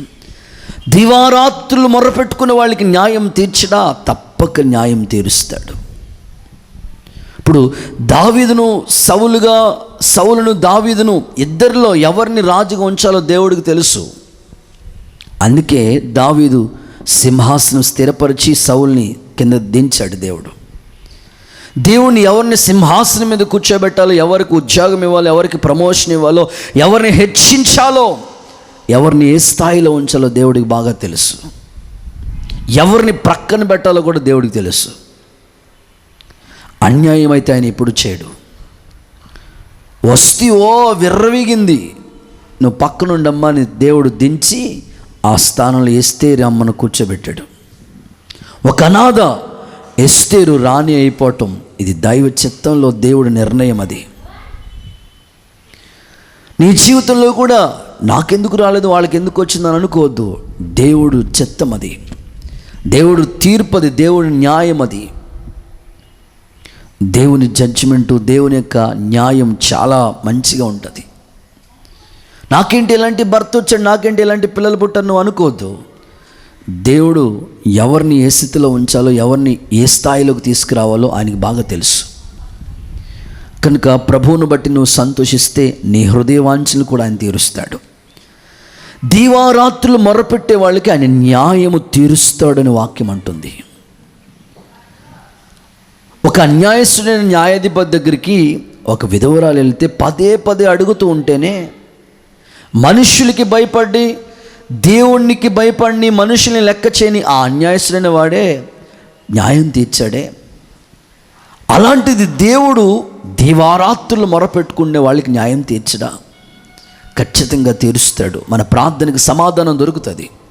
నువ్వు కారుస్తున్న కన్నీళ్ళు, నువ్వు పడుతున్న వేదన, నువ్వు భరిస్తున్న శ్రమ, తప్పక దేవుడు తోడై ఉండి నీకు న్యాయాధిపతిగా ఆయన వాకిట నిలిచి త్వరగానే న్యాయం తీరుస్తాడు. ఒక జరిగిన యథార్థమైన సంఘటన నేను మీకు ఈ సందర్భం అందు జ్ఞాపకం చేయాలని కోరుకుంటున్నాను. ఒక డాక్టర్ ఎన్నో రోజుల నుంచి, ఎంతో కాలం నుంచి ఎదురు చూస్తూ ఉన్నాడండి. చాలా కాలం నుంచి ఎదురు చూస్తున్నాడు. ఒక అవార్డు వస్తుంది తనకి, అన్ని విధాలుగా ఎదురు చూస్తూ ఉంటే దేవుడు మహాకృప, ఆ డాక్టర్ ఎదురు చూసినట్లుగానే ఒక అవార్డు వచ్చింది అతనికి. ఆ అవార్డు తీసుకోవటానికి 2 ఫ్లైట్లు మారి వెళ్ళాలి ఆయన. బయలుదేరాడు, సిద్ధపడ్డాడు, ఒక ఫ్లైట్ ఎక్కి వెళ్ళాడు. ఇంకా 2వ ఫ్లైట్ ఎక్కడానికి ఎయిర్పోర్ట్లో కూర్చున్నాడు. పలానా టైంకి ఫ్లైట్ సిద్ధమవుతుంది. ఈ లోపల ఫ్లైట్లో ఆ యొక్క సిద్ధపడి కూర్చున్నాడు. అక్కడ ఎయిర్పోర్ట్లో అనౌన్స్మెంట్ వినపడుతుంది. వాతావరణం మార్పుల వల్ల, గాలి వాన వాతావరణం అంతా మార్పుల వల్ల మీరు ఎక్కే ఈ ఫ్లైటు ఆగిపోయాయి. అరే, ఎంతో కాలం నుంచి ఎదురు చూస్తున్నా నేను అవార్డు తీసుకోవాలని. ఈరోజు ఆ అవార్డు తీసుకుని ఆ అదృష్టం నాకు వచ్చింది. వెళదామంటే వాతావరణ పరిస్థితులు అనుకూలించలేదు, ఫ్లైట్ అన్నీ క్యాన్సిల్ అయిపోయినాయి. అయ్యా, నేను ఎలాగైనా సరే వెళ్ళాలి నేను ఈరోజు, ఇంకా వేరే ఛాన్స్ ఏమి లేదా అని అంటే, అయ్యా మీకు ఒక ఛాన్స్ ఉంది. ఏంటంటే ఒక కార్ రెంట్కి తీసుకుని ఓన్గా మీరే డ్రైవ్ చేసుకుని వెళ్ళాలి, ఇంకా వేరే ఛాన్స్ ఏం లేదు. సరే అని ఒక కార్ రెంట్కి తీసుకున్నాడు. ఎలాగైనా అవార్డు కోసం ఎన్నో రోజుల నుంచి ఎదురు చూశాడు కాబట్టి అవార్డు తీసుకుందామని ఆ రెంట్ కారు తీసుకుని తానే ఓన్గా డ్రైవింగ్ చేసుకుని ప్రయాణమే వెళ్ళటం ప్రారంభించాడు. వెళ్తూ ఉన్నాడు. గాలివాన ఎక్కువైపోతుంది, చాలా విపరీతమైన వర్షం కురుస్తూ ఉంది, రోడ్లన్నీ కనిపించట్లేదు, మునిగిపోతూ ఉన్న వర్షాల వల్ల. ఆ కొంచెం దూరానికి వెళ్ళినప్పటికీ చెట్లన్నీ పడిపోయాయి. ఆ చెట్లన్నీ పడిపోయి రోడ్లన్నీ బ్లాక్ అయిపోయాయి. ఏం చేయాలో అర్థం కావట్లేదు. ఆ సమయంలో కారు అక్కడ పార్క్ చేస్తూ ఉంటే అక్కడ ఒక ఇల్లు ఒకటి, చిన్న ఇల్లు ఒకటి కనపడింది. వెంటనే ఆ కారు అక్కడ పార్క్ చేసుకుని ఆ ఇంట్లోకి వెళ్ళాడు. వెళితే అక్కడ ఒక తల్లి ఉంది. అక్కడికి వెళ్ళాడు. వెళ్ళిన వెంటనే ఆ తల్లి చాలా చూసి ఆ ఇంటి చేర్చుకుని, అయ్యా మీరెవరో పెద్దోళ్ళ ఉన్నారు అంటే ఆమె సమస్య ఆయన తన పరిస్థితిని బట్టి చెప్తూ వచ్చాడు. వెంటనే ఆమె గమనించి కూర్చోటేసి కాఫీ తాగుతారంటే కాఫీ ఇచ్చింది.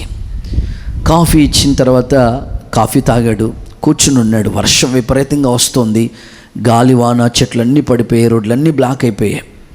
ఈ లోపల ఆ కాఫీ తాగిన తర్వాత ఆమె, అయ్యా నేను ప్రార్థన చేసుకుంటాను, మీరు కూడా వస్తారా ప్రార్థన చేసుకోవటానికి? అలాంటి నాకు నమ్మకాలు ఏమీ లేవులే, వెళ్ళు, నాకు అలాంటి నమ్మకాలు లేవులే అన్నాడు. వెంటనే ఆమె వెళ్ళి ప్రార్థన చేసుకుంది. ప్రార్థన చేసుకుని ఒక హాఫ్ అన్ అవర్ ప్రేయర్ చేసుకుని బయటకు వచ్చింది. ఇంకా వర్షం గాలివానలో తగ్గినట్టుగా ఉన్నాయి, వెళ్ళటానికి సిద్ధమవుతున్నాడు. నేను వెళ్ళొస్తానని ఆయన అంటున్నట్టుగా సిద్ధపడుతున్నాడు. సరేనండి అయ్యా మీరు వెళ్ళండి అంటే ఆమె అన్నది, నేను ప్రార్థన చేసుకున్నానండి, మీరు వెళ్తారా అని. అవునండి. అవును, కానీ మీ దేవుడు ప్రార్థన ఆలకిస్తాడా? మీ దేవుడు అంత గొప్పోడా మీ దేవుడు అని అంటే ఆమె చెప్పింది, దేవారాత్రులు మొర్రపెట్టే వాళ్ళకి ఆయన న్యాయం తీరుస్తాడయ్యా. తప్పక ఆయన ప్రార్థన ఆలకించేవాళ్ళు సర్వశరీరులు ఆయన యొద్దకు వస్తారని వాక్యం చెప్తుందయ్యా. తప్పక నా దేవుడు ప్రార్థన ఆలకిస్తాడు, ఆ కన్నీళ్లు తుడుస్తారు. ఏంటమ్మా నీ సమస్య, దేనికోసం ప్రార్థన చేస్తామంటే, అదిగోండి నా పాప ఉయ్యాల్లో ఉంది, ఆమెకి హెల్త్ ఆరోగ్యం బాగలేదు, ఆమెను హాస్పిటల్ తీసుకుని వెళ్ళాలంటే 2 ఫ్లైట్లు ఎక్కి నేను అక్కడెవరో ఫేమస్ డాక్టర్ గారు ఉన్నారంట, అక్కడికి వెళ్ళి నేను వైద్యం సేవలు అందించాలి, వైద్యం చేయించాలి. కనుక అంత స్తోమత నాకు లేదు. దేవుని పాసందులో నేను ప్రార్థన చేసుకుంటున్నాను. దేవుడు ఎప్పుడైనా తప్పక నా ప్రార్థన ఆలకిస్తాడు, నా ప్రార్థనకి సమాధానం తీసుకొస్తాడు. ఆ ఉయ్యాల్లో ఉన్న నా కుమార్తెను దేవుడే బాగు చేస్తానని అని చెప్తే ఆ డాక్టర్ అక్కడ నిలబడి ఆయన ఏడవటం ప్రారంభించాడు, కళ్ళంపుర నీళ్లు పెట్టుకున్నాడంట.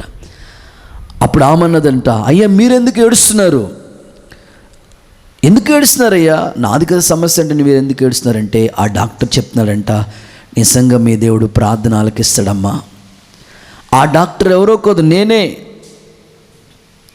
నేను ఫ్లైట్లో ఎక్కి అవార్డు తీసుకోవడానికి వెళ్ళాలి.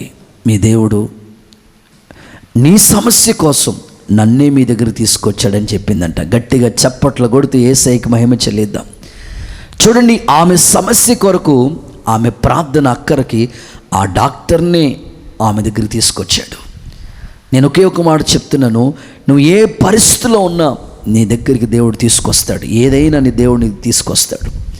ధైర్యంగా నేను చెప్పగలను, ఈ 5 నెలలు లాక్డౌన్లో ఇంట్లోంచి ఎక్కడికి బయటికి వెళ్ళలేని పరిస్థితులు,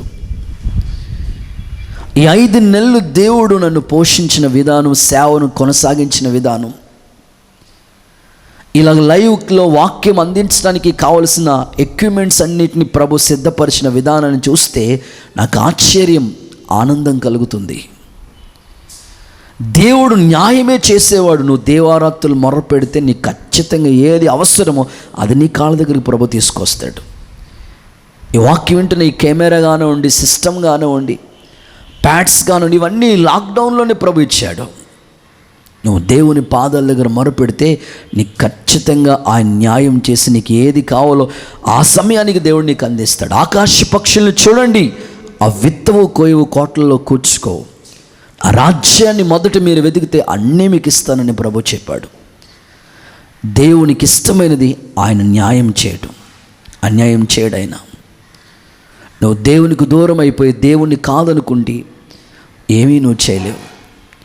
ప్రభు చిత్తానికి అప్పగించుకో, ఆయన ఇష్టమైన దాన్నే నీ జీవితంలో నెరవేరుస్తాడు, ఆయన న్యాయమే చేస్తాడు.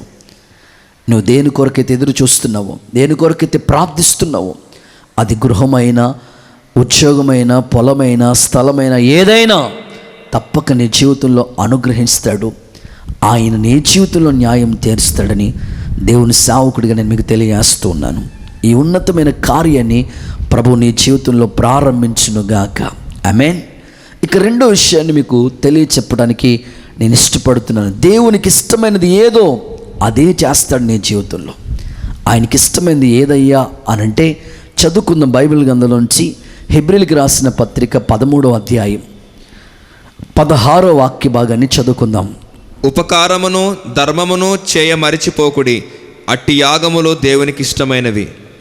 చాలండి, చదవబడిన ఈ భాగంలో, ఈ వాక్యంలో ఉపకార ధర్మం చేయుట నాకు ఇష్టమని ప్రభు చెప్తున్నాడు.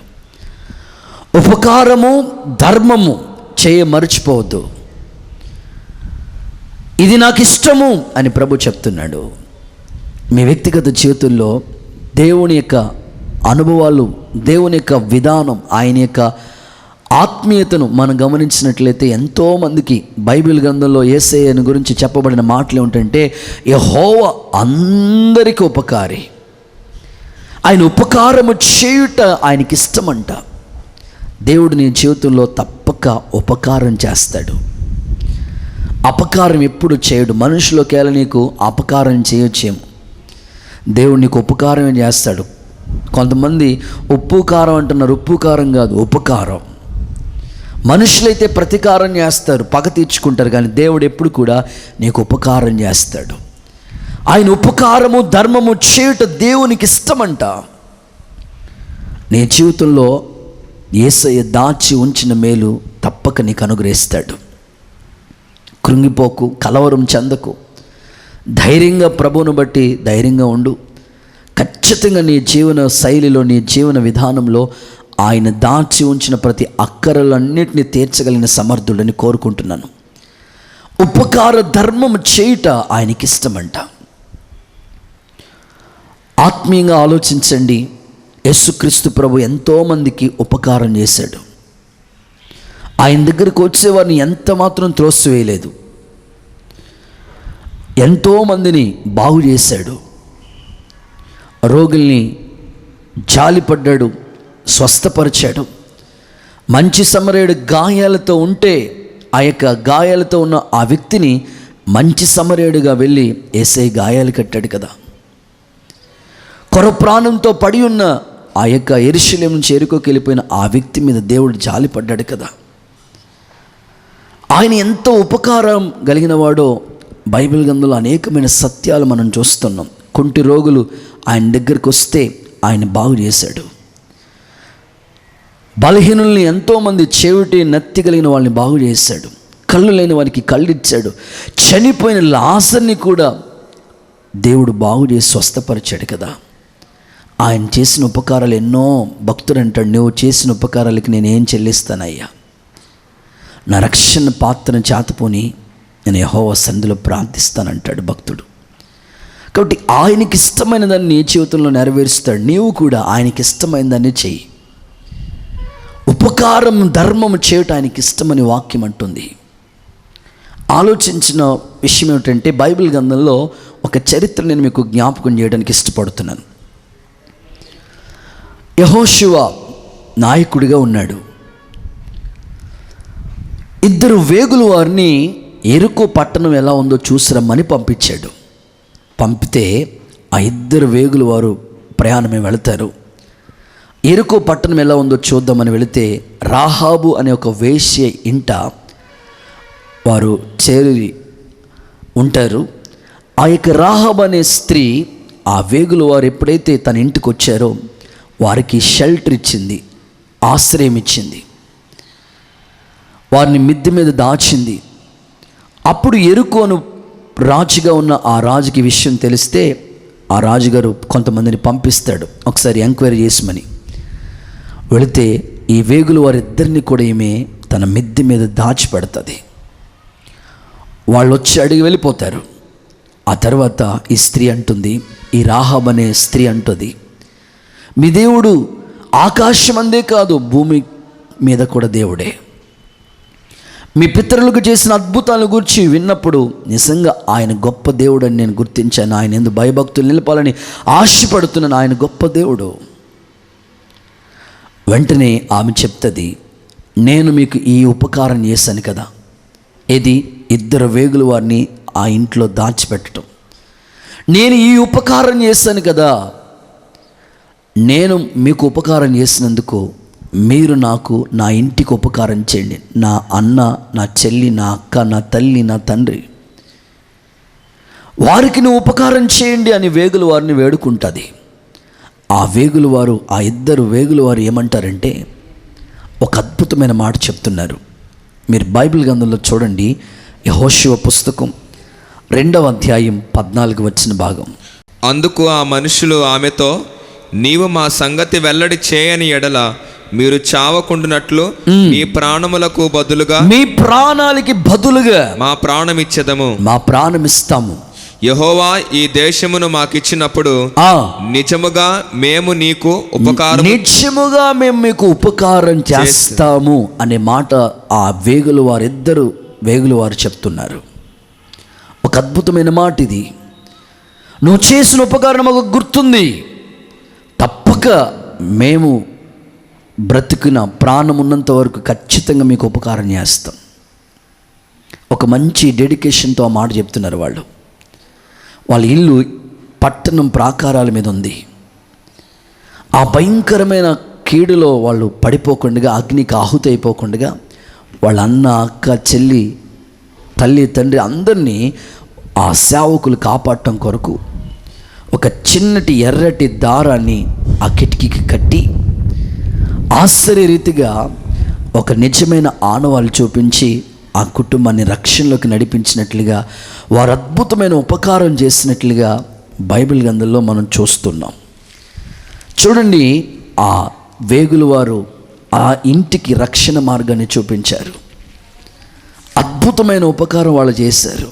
ఈరోజున నీ ఇంటికి రక్షణ దొరికితే ఇంతకన్నా ఉపకారం ఏమీ లేదు. నీ జీవితంలో పొందుకున్న ఆ రక్షణ కాపాడుకో. నీకు ఇచ్చిన రక్షణ, సొంత రక్షణను భయముతో వణుకుతూ కొనసాగించు. దేవుడు చెప్తున్న ఈ మాటలన్నీ కూడా నువ్వు ఆలకించాలని ప్రభు కోరుకుంటున్నాడు. నీ ఆత్మ సంబంధమైన జీవితంలో వాక్యం పట్ల అవగాహన కలిగి నువ్వు పొందుకున్న ఉపకారాన్ని మర్చిపోక ఇతరులకు కూడా ఉపకారం చేయి. అది దేవునికి ఇష్టమైనది. నీకెంతోమంది నీ జీవితంలో ఉపకారం చేసిన వాళ్ళు ఉంటారు. ఆ ఉపకారం చేసిన వాళ్ళని ఎప్పటికీ మర్చిపోకు. ఉపకారం చేసిన వాళ్ళకి నువ్వు కృతజ్ఞుడివై జీవిస్తే దేవుడు నీ జీవితంలో ఇంకా మరెన్నో ఉపకారాలు చేస్తాడు. ఆ వేగులు వారు గుర్తుపెట్టుకుని ఆ ఇంటికి ఉపకారం చేశారు. ప్రియులారా, ఈ సేవ పరిచర్యలో జరిగిన ఒక అద్భుతమైన సాక్ష్యాన్ని నేను చెప్పడానికి ఇష్టపడుతున్నాను. ఈ సమయంలో ఎక్కడో కాదు, మన అమలాపురం పట్టణంలోనే సేవ పరిచర్య కొనసాగుతున్న ఈ కాలంలో దేవుడు చేసిన ఒక అద్భుత సాక్ష్యాన్ని మీకు జ్ఞాపకం చేయడానికి ఇష్టపడుతున్నాను. ఒకసారి ఒక మీటింగ్ ఏర్పాటు చేయటానికి ఒక్కొక్క వీధిలోకి వెళ్ళి దేవుని గురించి సువార్త ప్రకటించడానికి మేము ఆశపడుతూ ఉండేవాళ్ళం. ఎవరో ఇంటి దగ్గర ఒక చిన్న సువార్త కూడి కింద పెడదామని ఆశపడుతూ విశ్వాసం చెప్పినప్పుడు చాలామంది వాళ్ళ గృహాల దగ్గరలో ప్రార్థన పెట్టుకోవడానికి ఇష్టపడ్డారు. ఒక ఆయన ఇల్లు ఒక అద్దెలు తీసుకున్నాడు. ఆ యొక్క అద్దెలు తీసుకున్నాడు. ఆ అద్దింట్లో ఉంటూ ఉన్నాడు. అయితే వాళ్ళ ఇంటి దగ్గర ప్రార్థన పెట్టుకోవడానికి సరైన ప్లేస్ లేదు. అన్నాను, మా ఇంటి దగ్గర ప్రార్థన పెట్టాలి, సువార్త కూటం, స్తుతి కూటం పెట్టాలి అన్నాడు. ప్రార్థన పెడదామని అనుకుంటే వెళ్ళి చూసినప్పటికీ సౌండ్ సిస్టమ్ అంతా పట్టుకెళ్ళాం. అక్కడ ప్రార్థన పెడదానికి చాలా ఇరుకు ప్లేస్ లేదు. వాళ్ళ ఇంటి పక్కనే ఒక పెద్ద వ్యక్తి ఉన్నాడు. చాలా పెద్ద ఇల్లది, ప్లేస్ ఉంది. వాళ్ళ ఇంటి ఎదురుకు, గుమ్మం ఎదురుగా చాలా ప్లేస్ ఉంది. ఒక 50 మంది కూర్చోవచ్చు అంత ప్లేస్ ఉంది. వెంటనే ఎందుకు నేను అన్నాను, అన్న ఆయన అడుగుదాం ఒకసారి, ఏమన్నా ప్రార్థన పెట్టుకోవడానికి ఒక ప్లేస్ ఇస్తాడేమో అని అంటే, లేదన్నా వాళ్ళు భయంకరమైన కార్యక్రమాలన్నీ చేస్తుంటారు, ఆ ఇంటి నిండా చాలా ఫోటోలు ఉంటాయన్నా. పర్లేదులే, నేను ఒకసారి అడుగుదాం, ఏముంది, మనం ప్రార్థన పెట్టుకోవాలి, సౌండ్ సిస్టమ్ పెట్టుకోవాలి, జనాలు వచ్చి కూర్చోవాలి కదా అనండి. వెళ్ళి ఆయన దగ్గరికి నేను ఆ వ్యక్తి కలిసి వెళ్ళి వాళ్ళతో మాట్లాడి, అయ్యా మీ ఇంటి దగ్గర చిన్న ప్రార్థన పెట్టుకుంటాం, వీళ్ళ ఇంటి దగ్గర ప్రార్థన పెట్టుకోవడానికి ప్లేస్ లేదయ్యా, పక్కనే కాబట్టి మీరు చిన్న ప్లేస్ ఇస్తే మా విశ్వాసులు వస్తారు, కూర్చుంటారు. అయ్యా మీరు కొంచెం మీరు అర్థం చేసుకోగలిగితే చిన్న ప్లేస్ ఇవ్వండి అని అంటే ఆయన అన్నాడు, ఒకే మాట అన్నాడండి. ఆయన ఏమన్నాడంటే, యేసు ప్రభు మా ఇంటికి వస్తానంటే మేము వద్దంటామా అన్నాడండి. నేను ఆ ఇంటి వైపు నేను చూస్తే మొత్తం 16 దేవుళ్ళ ఫోటోలు ఉన్నాయి ఆ ఇంట్లో. ఆయన ఒకటే మాట అన్నాడు, యేసు ప్రభు మా ఇంటికి వస్తానంటే మేము వద్దంటామా అని. ఆ వరండ, ఆ హాలు, ఆ యొక్క ప్లేస్, తన ఇంటి ముందు ఉన్న ఆ ప్లేస్ని ఇచ్చారు. అక్కడ ప్రార్థన పెట్టాం. ప్రార్థన పెట్టినప్పుడు నా మనసులో అక్కడ సువార్త ప్రకటించి, యెహోవా తమకు దేవుడిగా కలిగిన జనులు ధన్యులవుతారని ఒక వాక్యం చెప్పి ఆ ఇంటి కోసం ప్రార్థన చేసి, ఆ ప్రార్థన ఏర్పాటు చేసుకున్న వాళ్ళ కోసం ప్రార్థన చేసి వచ్చేసానండి. చిన్న ప్లేస్ ఇచ్చారు వాళ్ళు ప్రార్థన పెట్టుకోవడానికి. దేవుడు మర్చిపోవటానికి అన్యాయస్తుడైన దేవుడు కాదు. ఆయన ఉపకార ధర్మం చేయటం ఆయనకి ఇష్టం. దేవుడు ఆ ఇంట్లో చేసిన ఒక అద్భుతమైన కార్యం ఏమిటంటే, వాళ్ళ అమ్మాయి కొరకు ప్రార్థన చేయండి అని చెప్పారు. మేము ప్రార్థన చేస్తాం. ఉద్యోగాల కోసం ఎదురు చూస్తున్నారు. ఆశ్చర్యరీతిగా దేవుడు ఆ కుమార్తెకి సెక్రటరీ, పంచాయతీ సెక్రటరీ ఉద్యోగాన్ని దేవుడు ఇచ్చాడు. విశ్వాసం కలిగింది ఆమెకి దేవుడి మీద. దైవజనులు ప్రార్థన చేయగా మా ఇంటికి వచ్చి నిజంగా దేవుడు మాకు ఉద్యోగం ఇచ్చిన ఒక సంపూర్ణ నమ్మిక కలిగింది. ఎప్పుడైతే విశ్వాసం కలిగిందో ఆమె దేవుని మందిరానికి రావటం ప్రారంభించింది. విశ్వాసంలో బలపడింది. మరలా వివాహానికి సమయానికి వచ్చినప్పటికీ మరలా చెప్తూ ఉండేవారు, పాస్టర్ గారు మాకు వివాహం జరగాలి, ప్రార్థన చేయండి అని. ఆశ్చర్యరీతిగా ఆ ఇంట్లో ఆ మొక్కరి ప్రభుని తెలుసుకున్నారు. ప్రార్థన చేయగా దేవుడు ఆ ప్రార్థన ఆలకించి విశ్వాసం కలిగి ఆమె బాప్తిసం పొందుకుంది. ఇప్పుడు బాప్తిసం తీసుకున్న తర్వాత క్రైస్తవ వివాహం చేసుకోవాలని ఆమె మనసులో తీర్మానం చేసుకుంది. చూడగా సంబంధాలు వెతకగా దేవుడు తన ఉద్యోగం ఎంత ఉద్యోగం చేస్తుందో దానికంటే ఎక్కువ మంచి ఉద్యోగం చేసిన ఒక వ్యక్తిని ఆ సంబంధం తీసుకొచ్చాడు. ఆశ్చర్యరీతిగా వాళ్ళ ఇంట్లో క్రైస్తవ వివాహం జరిగింది. నేను చాలా సంతోషించిన ఆ పెళ్లిలో దేవుని వాక్యం కూడా ప్రకటించాం. వివాహం జరిగింది. మరలా ప్రార్థన చేయమంటూ దేవుని కృపను బట్టి వాళ్ళకి, అయ్యా మాకు పెళ్ళైతే అయింది కానీ మరి ఇల్లు కావాలయ్యా, మంచి ఇల్లు కావాలయ్యా, మేము మరి మా అమ్మ వాళ్ళ ఇంటికి నుంచి అక్కడికి వెళ్ళాం కదా, ఉద్యోగాల రీత్యా మేము ట్రాన్స్ఫర్లు అవుతుంటే కదా, మంచి ఇల్లు కావాలని ప్రార్థన చేయగా అద్భుతమైన గృహాన్ని దేవుడు వాళ్ళకి ఇచ్చాడు. ఇల్లు ఇచ్చాడు. మరలా పిల్లలు కావాలి. పిల్లల విషయంలో దేవుడు గర్భాన్ని తెరిచి చక్కని కుమారుని దేవుడు వారికి అనుగ్రహించారు. ఈ సాక్ష్యం అంతా నేను ఎందుకు చెప్తున్నానంటే, వాళ్ళ తండ్రి దేవుని ప్రార్థన మందిరం జస్ట్ చిన్న సువార్త కూడికి పెట్టుకోవడానికి చిన్న ప్లేస్ ఇచ్చాడు. దేవుడు వాళ్ళకి చేసిన ఉపకారం, వాళ్ళ అమ్మాయి బాప్తిసం పొందింది. అమ్మాయికి క్రిస్టియన్ పెళ్లి జరిగింది. ఆ అమ్మాయికి ఉద్యోగం వచ్చింది. వాళ్ళకి ఇల్లు ఇచ్చాడు దేవుడు. ఒక చక్కని భర్తనిచ్చాడు, చక్కని బిడ్డనిచ్చాడు. దేవుడు చేసిన ఉపకారం ఎంత గొప్పదండి. నువ్వు చిన్నది చేస్తే దేవుని నామం పేరిట గిన్నెడు చల్లీళ్ళు ఇస్తేనే దాని ఫలం పోగొట్టుకోనివాడు అన్నది దేవుడు. నీళ్ళు ఇస్తేనే దానికి ఫలం ఉందంటే అసలు దేవుడు నువ్వు చిన్న ఉపకారం చేస్తే దేవుడు నీకు ఎంత పెద్ద ఉపకారం చేయగలిగిన సమర్థుడు. ఆలోచించు. రాహాబు దైవ సేవకుల్ని వేగులు వారిని చేర్చుకుంటేనే ఆ ఇంటి అంతటికి దేవుడు రక్షణ ఇచ్చాడే. నీ జీవితంలో ఉపకార ధర్మం చేయుట అది దేవునికి ఇష్టం. ఆ ఇష్టమైన కార్యం నువ్వు చేస్తే దేవుడు నీకు మరెన్నో ఉపకారాలు చేస్తాడు. బైబిల్ గ్రంథంలో మరొక సంఘటన కూడా నేను చెప్తాను. దావీదు యోనాతాను వీళ్ళిద్దరు మంచి స్నేహితులు, ప్రాణ స్నేహితులు. దావీదు అంటే యోనాతానికి ఇష్టం, యోనాతాన్ అంటే దావీదుకి ఇష్టం. ఇద్దరు ప్రాణ స్నేహితులు, బెస్ట్ ఫ్రెండ్స్ వాళ్ళు. అయితే దావీదుకి యోనాతాన్ ఎప్పుడు కూడా చెప్తూ ఉండేవాడు, వాళ్ళ నాన్న ఇలాంటి ప్లాన్లు వేస్తున్నాడని అన్నీ చెప్తూ ఉండేవాడు. దావీదుకి యోనాతాన్ అన్ని కోణాల్లో ఉపకారం చేస్తూ వచ్చాడు. అయితే యోనాతాన్ చనిపోయిన తర్వాత దావీదుకి కృతజ్ఞత హృదయం ఉంది. కనుకనే ఏమనుకుంటున్నాడంటే, తన పనివాళ్ళలో సేవకుల్లో ఒకరిని పిలిచి, అరే యోనాతాను కుటుంబంలో లేకపోతే సౌలు కుటుంబంలో యోనాతాను బిడ్డలు ఎవరైనా ఉన్నారో వాళ్ళకి నేను ఉపకారం చేయాలి అని అంటే, ఉన్నాడయ్యా, ఒక కుంటోడు ఉన్నాడు. ఎవడు వాడు అంటే మెఫీబోషెత్. ఆ వ్యక్తి ఉన్నాడు, ఆయనకి నేను ఉపకారం చేయాలని అంటాడు దావీదు. చూడండి, ఆ మాటలు నేను మీకు చదివిస్తాను. సమూయేలు 2వ పుస్తకం 9వ అధ్యాయం 7వ వచన భాగాన్ని మీరు గమనించండి. అందుకు దావీదు, నీవు భయపడవద్దు, నీ తండ్రి అయిన యోనాతాను నిమిత్తము నిజముగా నేను నీకు ఉపకారము చూపి, నిజంగా నేను ఉపకారం చేసి నీ పితరుడైన సౌలు భూమి అంతయు చదవండి మరలా ఇప్పింతును.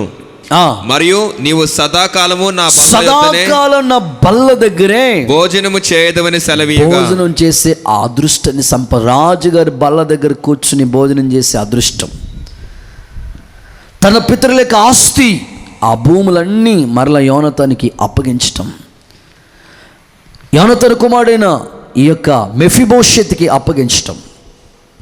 ఈ చరిత్ర అంతా ఎంతో అద్భుతమైన ఆశ్చర్యాన్ని కలిగించేటట్లుగా ఉంది. గమనించండి, దావీదు యోనాతాను తనకు ఉపకారం చేసాడని గుర్తుపెట్టుకుని యోనాతాను కుమారుడైన మెఫీబోషెత్కి దావీదు ఉపకారం చేశాడు. నీకు ఉపకారం చేసిన వాళ్ళు అందరూ ఉంటారు. నీకు ఈ ఉద్యోగం వచ్చిందంటే, ఈ ఇల్లు కట్టుకున్నావంటే, ఈ స్థితిలో ఉన్నావంటే, నీవు ఇంతగా భక్తి విషయంలో మరింతగా బలపడుతున్నావంటే నీ భక్తి భక్తి కొరకు నేను ప్రార్థనలో నడిపించిన వాళ్ళు, భక్తి మార్గంలో నడిపించిన, వాక్యంలో బలపరిచిన వాళ్ళు, నీకు ఉపకారం చేసిన సేవకులు ఎందరో ఉన్నారు, ఆత్మీయులందరూ ఉన్నారు. వాళ్ళకి నువ్వు ఖచ్చితంగా ఉపకారం చేసే మనసు నీకు ఉండాలి.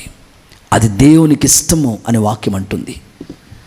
ఉపకార ధర్మం చేయట దేవునికి ఇష్టమని వాక్యం చెప్తుంది. దావీదు ఖచ్చితంగా యోనాతాను కుమారుడైన ఆ యొక్క మెఫీబోషెత్కి తన బల్ల దగ్గర సదాకాలం భోజనం చేసే ఆ అదృష్టాన్ని, ఆ కృపను దేవుడు దయవల్ల దావీదు ఆయా వ్యక్తికి ఇచ్చినట్లుగా వాక్యం చెప్తుంది. కనుక మీ వ్యక్తిగత జీవితంలో అన్ని విషయంలో మీరు ఉపకారం చేయండి. మీ బంధువులైనా, స్నేహితులైనా, సేవకులైనా, విశ్వాసులైన ఎవరికైనా మీరు పొందుకున్న ఉపకారాన్ని మర్చిపోకండి. ఆ ఉపకార ధర్మమును చేయుట దేవునికి ఇష్టం అంటున్నాడు. దేవుడు నీకు ఎప్పుడు ఉపకారం చేస్తాడు. బైబిల్లో కూడా చెప్పబడిన మాట ఏంటంటే ధర్మం చేయటం మానొద్దని ప్రభు చెప్పాడు. బైబిల్ గ్రంథంలో సేవా ధర్మం ఉంది, పరిచర్య ధర్మం ఉంది. ఎన్నో ధర్మ కార్యాలు చేసిన వాళ్ళు ఎంతోమంది సమాజంలో మన ఎదుట కనపడుతున్నారు. వారికి చేసినట్లు మా అమ్మమ్మ గారు ఎప్పుడు చెప్తూ ఉండేవారు, అరే అనేకులకి మనం సహాయం చేస్తూ ఉండాలి, అనేకులకు మనం ధర్మం చేయాలి, అనేకులకు మనం ఉపకారం చేస్తూ ఉండాలని మా అమ్మమ్మ ఎప్పుడు చెప్తూ ఉండేవారు మాకు. బైబిల్ గ్రంథంలో కూడా ఎంతోమంది, కొర్నేలు అనే వ్యక్తి ఉన్నాడు అనుకోండి, ఆయన కూడా ఎన్నో బహుధర్మ కార్యాలు చేస్తూ వచ్చేవాడు. తన కుటుంబానికి దేవుడు అద్భుత రీతిగా రక్షణ మార్గంలో నడిపించబడటం.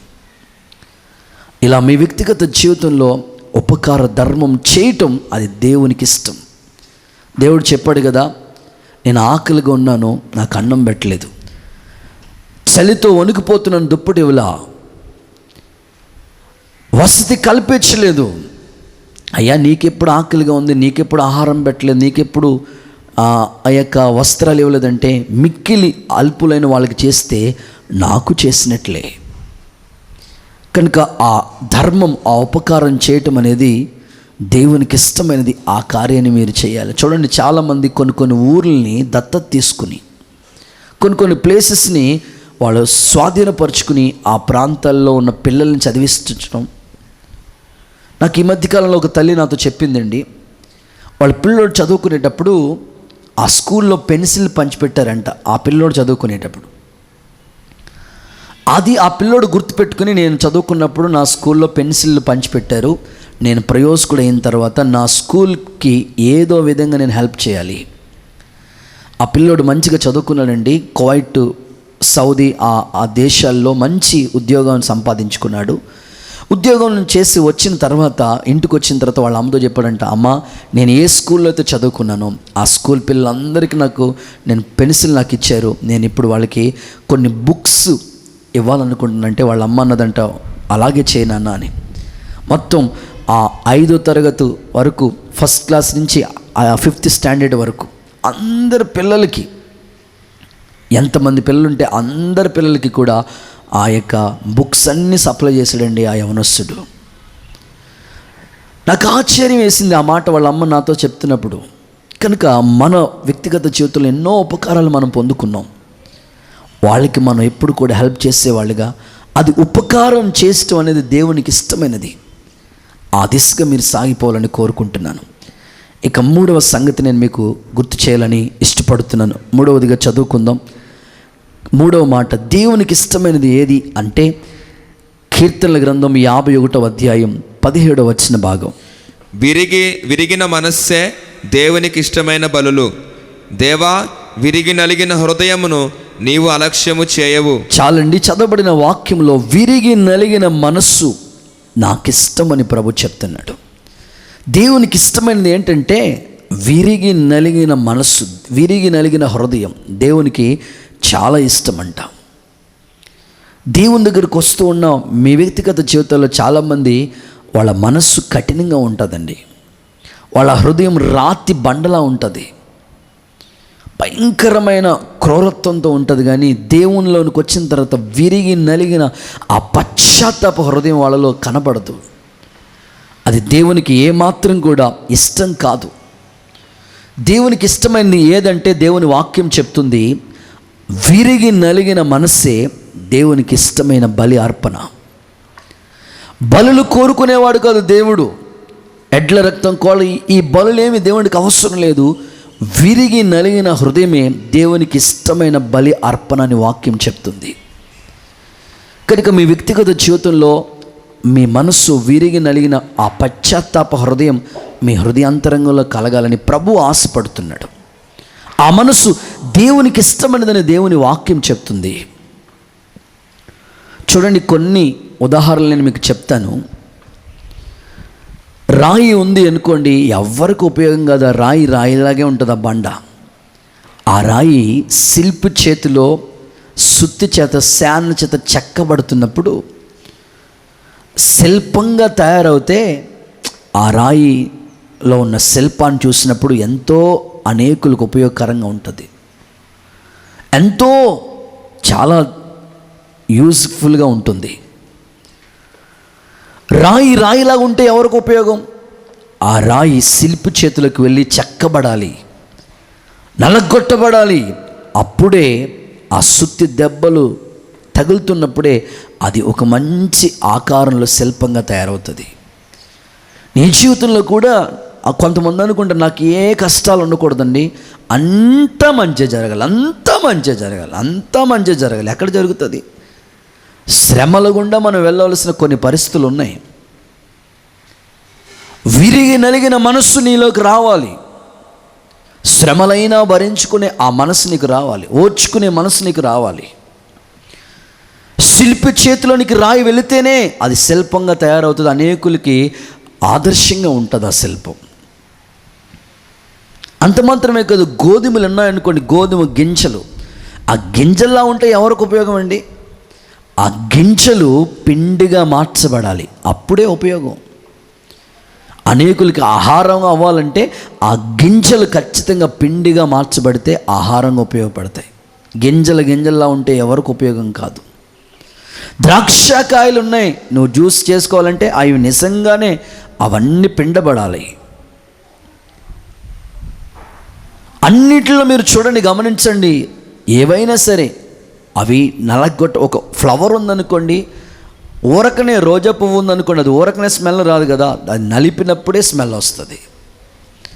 నీ జీవితంలో కూడా నలగొట్టబడాలి, విరిగి నలిగిన మనస్సు నీకు ఉండాలి. అది దేవునికి ఇష్టమైన అర్పణ అంట. నాకెందుకు వస్తున్నాయి ఇన్ని కష్టాలు, ఎందుకు ఇన్ని బాధలు నువ్వు అనుకుంటుంటే, దేవుడు శ్రమల మార్గం గుండా కొన్నిసార్లు నడిపిస్తుంటే అది దేవునికి ఇష్టమైనది. కొన్ని సందర్భాలు మీకు బైబిల్ గ్రంథంలో మీకు చెప్తాను. చూడండి, బైబిల్ గ్రంథంలో యెషయా ప్రవచన గ్రంథం 53వ అధ్యాయం 10వ వచన భాగాన్ని మీరు గమనించినట్లయితే అక్కడ ఒక అద్భుతమైన వాక్యం రాయబడి ఉంది. అతన్ని నలగొట్టుటకు యెహోవాకు ఇష్టమాయెను. దేవునికి ఇష్టమాయెను. ఎవరితడు? యేసుక్రీస్తు ప్రభువుని నలగొట్టబడటానికంట తండ్రికి ఇష్టమైందంట. నలగొట్టబడిన యేసయ్య సిలువలో నీ కోసం నలగొట్టబడ్డాడు ఆయన. ఇప్పుడు ఒక కంసాలు ఉన్నాడు అనుకోండి, ఆ బంగారాన్ని అగ్ని కొలిమిలో పెడితేనే అది మేలిమి బంగారంగా మార్చబడుతుంది. ఇప్పుడు యేసుక్రీస్తు ప్రభువుని తండ్రి అయిన దేవుడు నలగొట్టడం ఆయనకి ఇష్టమైందంట. ఎవరిని? ఏ తండ్రి అయినా తన కొడుకుని నలగొడతాడా? లేదు. కానీ తండ్రి తన కుమారుని నలగొట్టడానికి ఇష్టమైంది. అందుకని మన కొరకు యేసే సిలువ శ్రమను భరించాడు. 1 తక్కువ 40 కొరడా దెబ్బలు, ముండ్ల కిరీటం, యెరూషలేము నడివీధుల్లో ఎన్నో భయంకరమైన శ్రమలు అనుభవించాడు. సిలువను మోసుకుంటూ గొల్గతా కొండకెళ్ళాడు. ఈ సిలువ శ్రమ యేసుక్రీస్తు ప్రభు ఎందుకు భరించాడంటే అది తండ్రి చిత్తం. తండ్రి తన కుమారుడిని యేసయ్యను నలగొట్టడానికి ఇష్టమైందంట. ఒక అద్భుతం చెప్పన,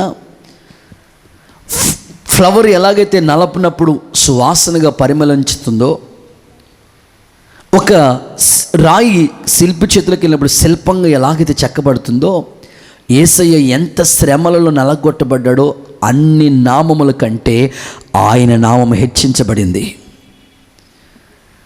ప్రతి ఉన్నతమైన నామముగా, అన్ని నామముల కన్నా పైనామముగా యేసయ్య నామం పిలువబడుతూ వచ్చింది.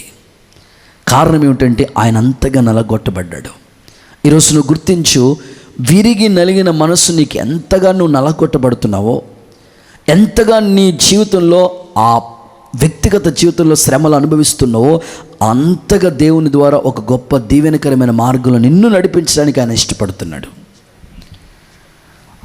నాకెందుకు ఈ శ్రమలను నువ్వు నలిగిపోతున్న ఆ పరిస్థితిని బట్టి దేవునికి దూరం అయిపోయే స్థితి నీకు రాకూడదు. యేసుక్రీస్తు ప్రభువును ఒకసారి నువ్వు ఆదర్శంగా తీసుకో. దేవుడే అంతగా నలగొట్టబడ్డాడు. ఆయన చర్మం నాగలు చాలా వాళ్ళ దున్నబడింది. అంతగా యేసయ్య నలగొట్టబడి తండ్రికి ఇష్టమైందట. కనుక నీకు నాకు వస్తున్న ఈ చిన్న చిన్న శ్రమలను చూసి నాకెందుకు ఈ బాధలు, నాకెందుకు ఈ కష్టమని నువ్వు హృదయాంతరంగంలో కృంగిపోవద్దు. ఎంతగా నలగొట్టబడుతున్నావో అంతగా దేవుని యొక్క ఆశీర్వాదకరమైన మార్గాలను నడిపించబడతావు అనే విషయాన్ని ప్రభు నీకు గుర్తు చేస్తున్నాడు. ఈ సందర్భంలో మరొక వ్యక్తిని గురించి కూడా నేను మీకు చెప్తాను. బైబిల్ గ్రంథంలో మీరు చూడండి, వాక్యంలో ఇలా రాయబడి ఉంది. కొరింథీయులకు రాసిన 2వ పత్రిక 12వ అధ్యాయం 7వ వచన భాగాన్ని మీరు చూడండి. నాకు కలిగిన ప్రత్యక్షతలు బహు విశేషముగా ఉన్నందున నేను అత్యధికముగా హెచ్చింపపోకుండా నిమిత్తము నాకు శరీరములో ఒక ముళ్ళు నేను అత్యధికముగా హెచ్చిపోకుండా నిమిత్తం నన్ను నలగొట్టుటకు సాతాను యొక్క దూతగా ఉంచబడెను. సందర్భాన్ని చూడండి. యేసుక్రీస్తు ప్రభు పౌలు జీవితంలో నలగొట్టబడిన అనుభవాలు, శరీరంలో ఎన్నో ఒక ముళ్ళు ఉంచాడంట దేవుడు. హెల్త్ ప్రాబ్లమ్స్ గురించి చాలామంది ఏంటండి ఈ అనారోగ్య పరిస్థితి నాకెందుకండి అని చాలామంది అంటూ ఉంటారు. దైవజనుడైన పౌలు చేతి కర్చీఫ్, ఇలాంటి కర్చీఫ్ తీసుకెళ్ళి రోగుల మీద వేస్తే అనేకులు బాగైపోయేవారు, దయ్యాలు పారిపోయేవి. ఇలాంటి అద్భుతమైన కార్యాలు తన జీవితం ద్వారా అనేకమైన కార్యాలు జరుగుతుంటే, ఇలాంటి గొప్ప దైవజనుడైన పౌలు జీవితంలో ఒక శరీరంలో ఒక ముళ్ళు ఉందంట. ఎన్నోసార్లు ప్రార్థన చేశారంట ఈ ముళ్ళు తొలగిపోవాలని. దేవుని వాక్యం అంటుంది, నువ్వు హెచ్చిపోకుండానట్లు నీ శరీరంలో ఈ ముళ్ళు పెట్టాను.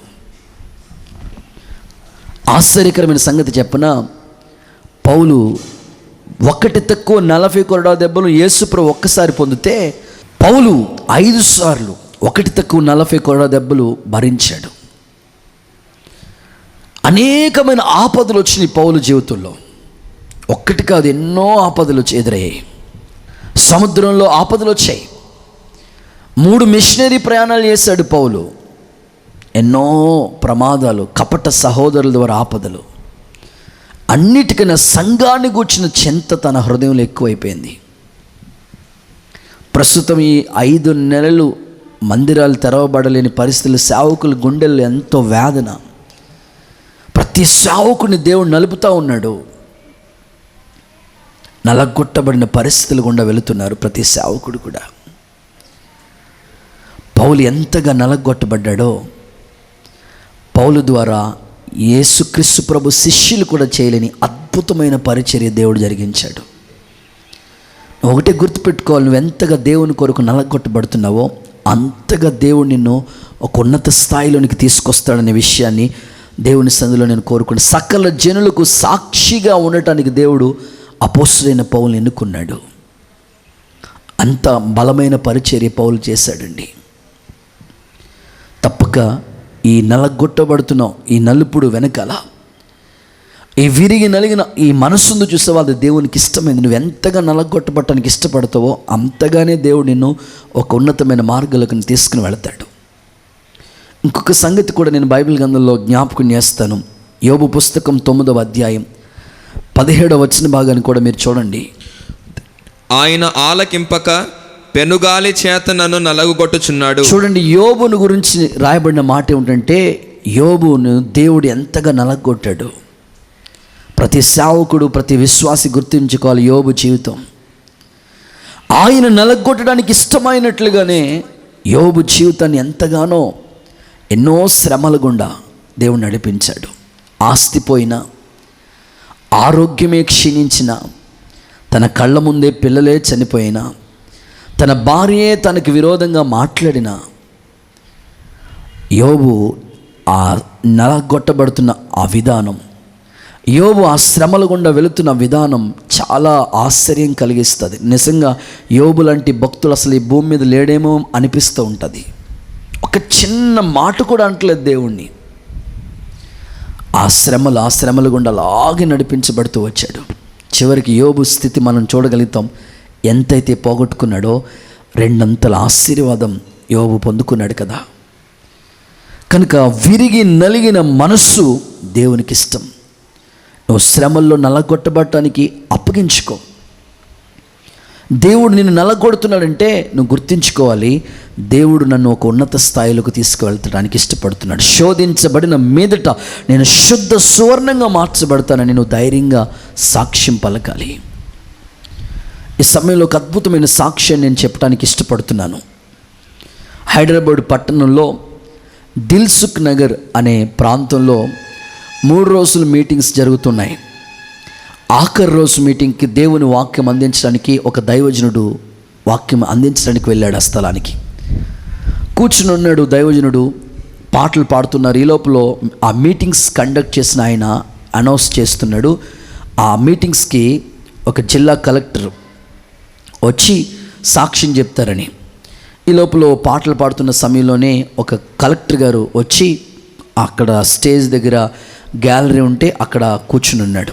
స్టేజ్ పైనేమో సేవకులందరూ కూర్చున్నారు. వెంటనే పాటలైన వెంటనే ఈ మీటింగ్స్ కండక్ట్ చేసిన ఆ దైవజనుడు మైక్ తీసుకుని మన మధ్యకి ఒక జిల్లా కలెక్టర్ గారు వచ్చారు. కర్ణాటక రాష్ట్రానికి సంబంధించిన ఒక జిల్లా కలెక్టర్ గారు వచ్చారు. ఇప్పుడు ఒక అద్భుతమైన సాక్ష్యాన్ని చెప్తారు మనకి అని అనౌన్స్ చేస్తూ ఉన్నారు. అనౌన్స్ చేసిన ఈ లోపల పాటలు పాడుతున్నారు. ఈ పాస్టర్ గారు మీటింగ్స్ ఏర్పాటు చేసిన పాస్టర్ గారు కిందకి దిగి స్టేజ్ కిందకి దిగి, అయ్యా స్టేజ్ మీదకి రండి అయ్యా, స్టేజ్ మీదకి రండి అయ్యా అని గడగడ వణికిపోయి ఆయన చెప్తుంటుంటే ఈ జిల్లా కలెక్టర్ అంటున్నాడు, అయ్యా అది అభిషేకించబడిన దైవజనులు కూర్చునే స్థలం, నేనైతే అక్కడ కూర్చోటానికి అర్హుడిని కాదయ్యా. ఒక జిల్లాకి కలెక్టర్ అవ్వచ్చు కానీ నేను దేవుని సన్నిధిలో ఒక సామాన్యమైన వ్యక్తిని, నేనైతే ఆ స్థలంలో కూర్చోడానికి అర్హుడిని కానీ నేను ఇక్కడే ఈ కిందే కూర్చుంటానయ్యా అన్నాడు.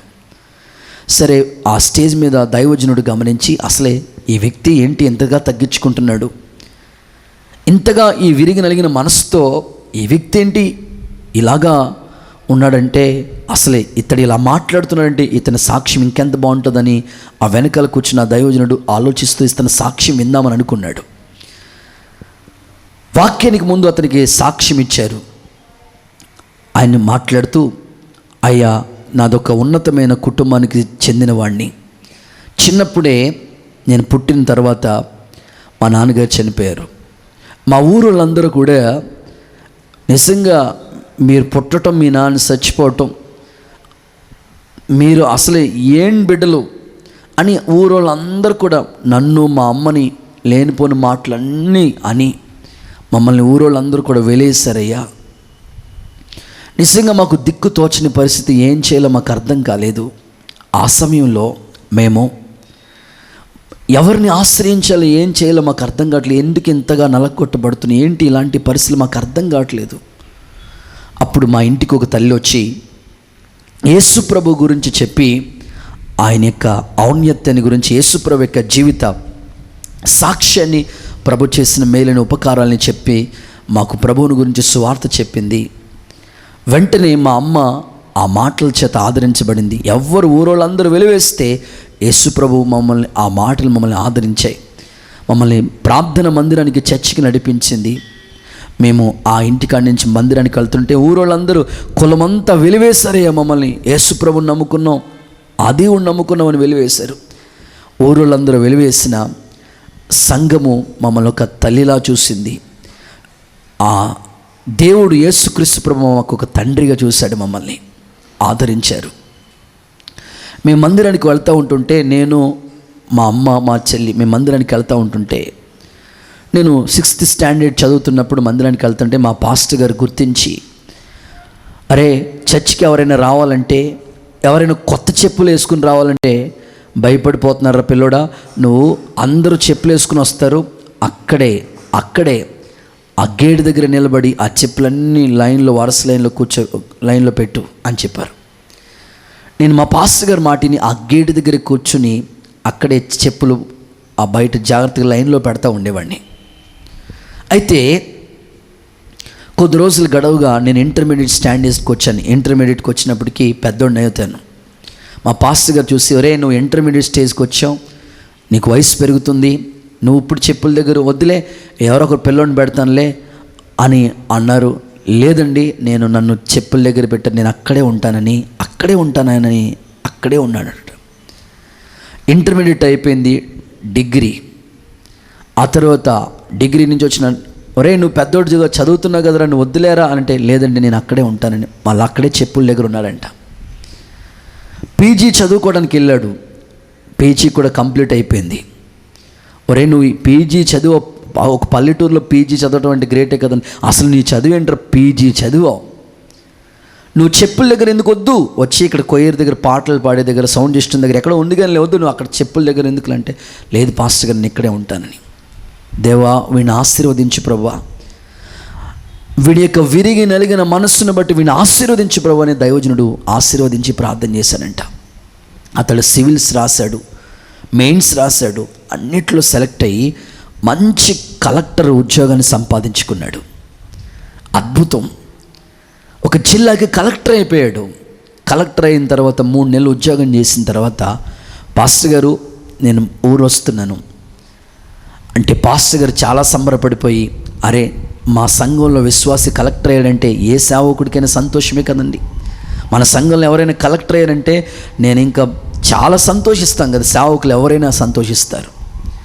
ఆ సేవకుడు చాలా సంతోషించి, ఒక మన చర్చ్లో పిల్లోడు జిల్లాకి కలెక్టర్ అయ్యాడంటే ఎంతో సంతోషం. అయ్యా నువ్వు ఈరోజు మందిరానికి వస్తున్నావు అంటే నాకు ఎంతో సంతోషం. ఉదయకాలం 9 గంటలకు ప్రార్థన ప్రారంభించేస్తాం.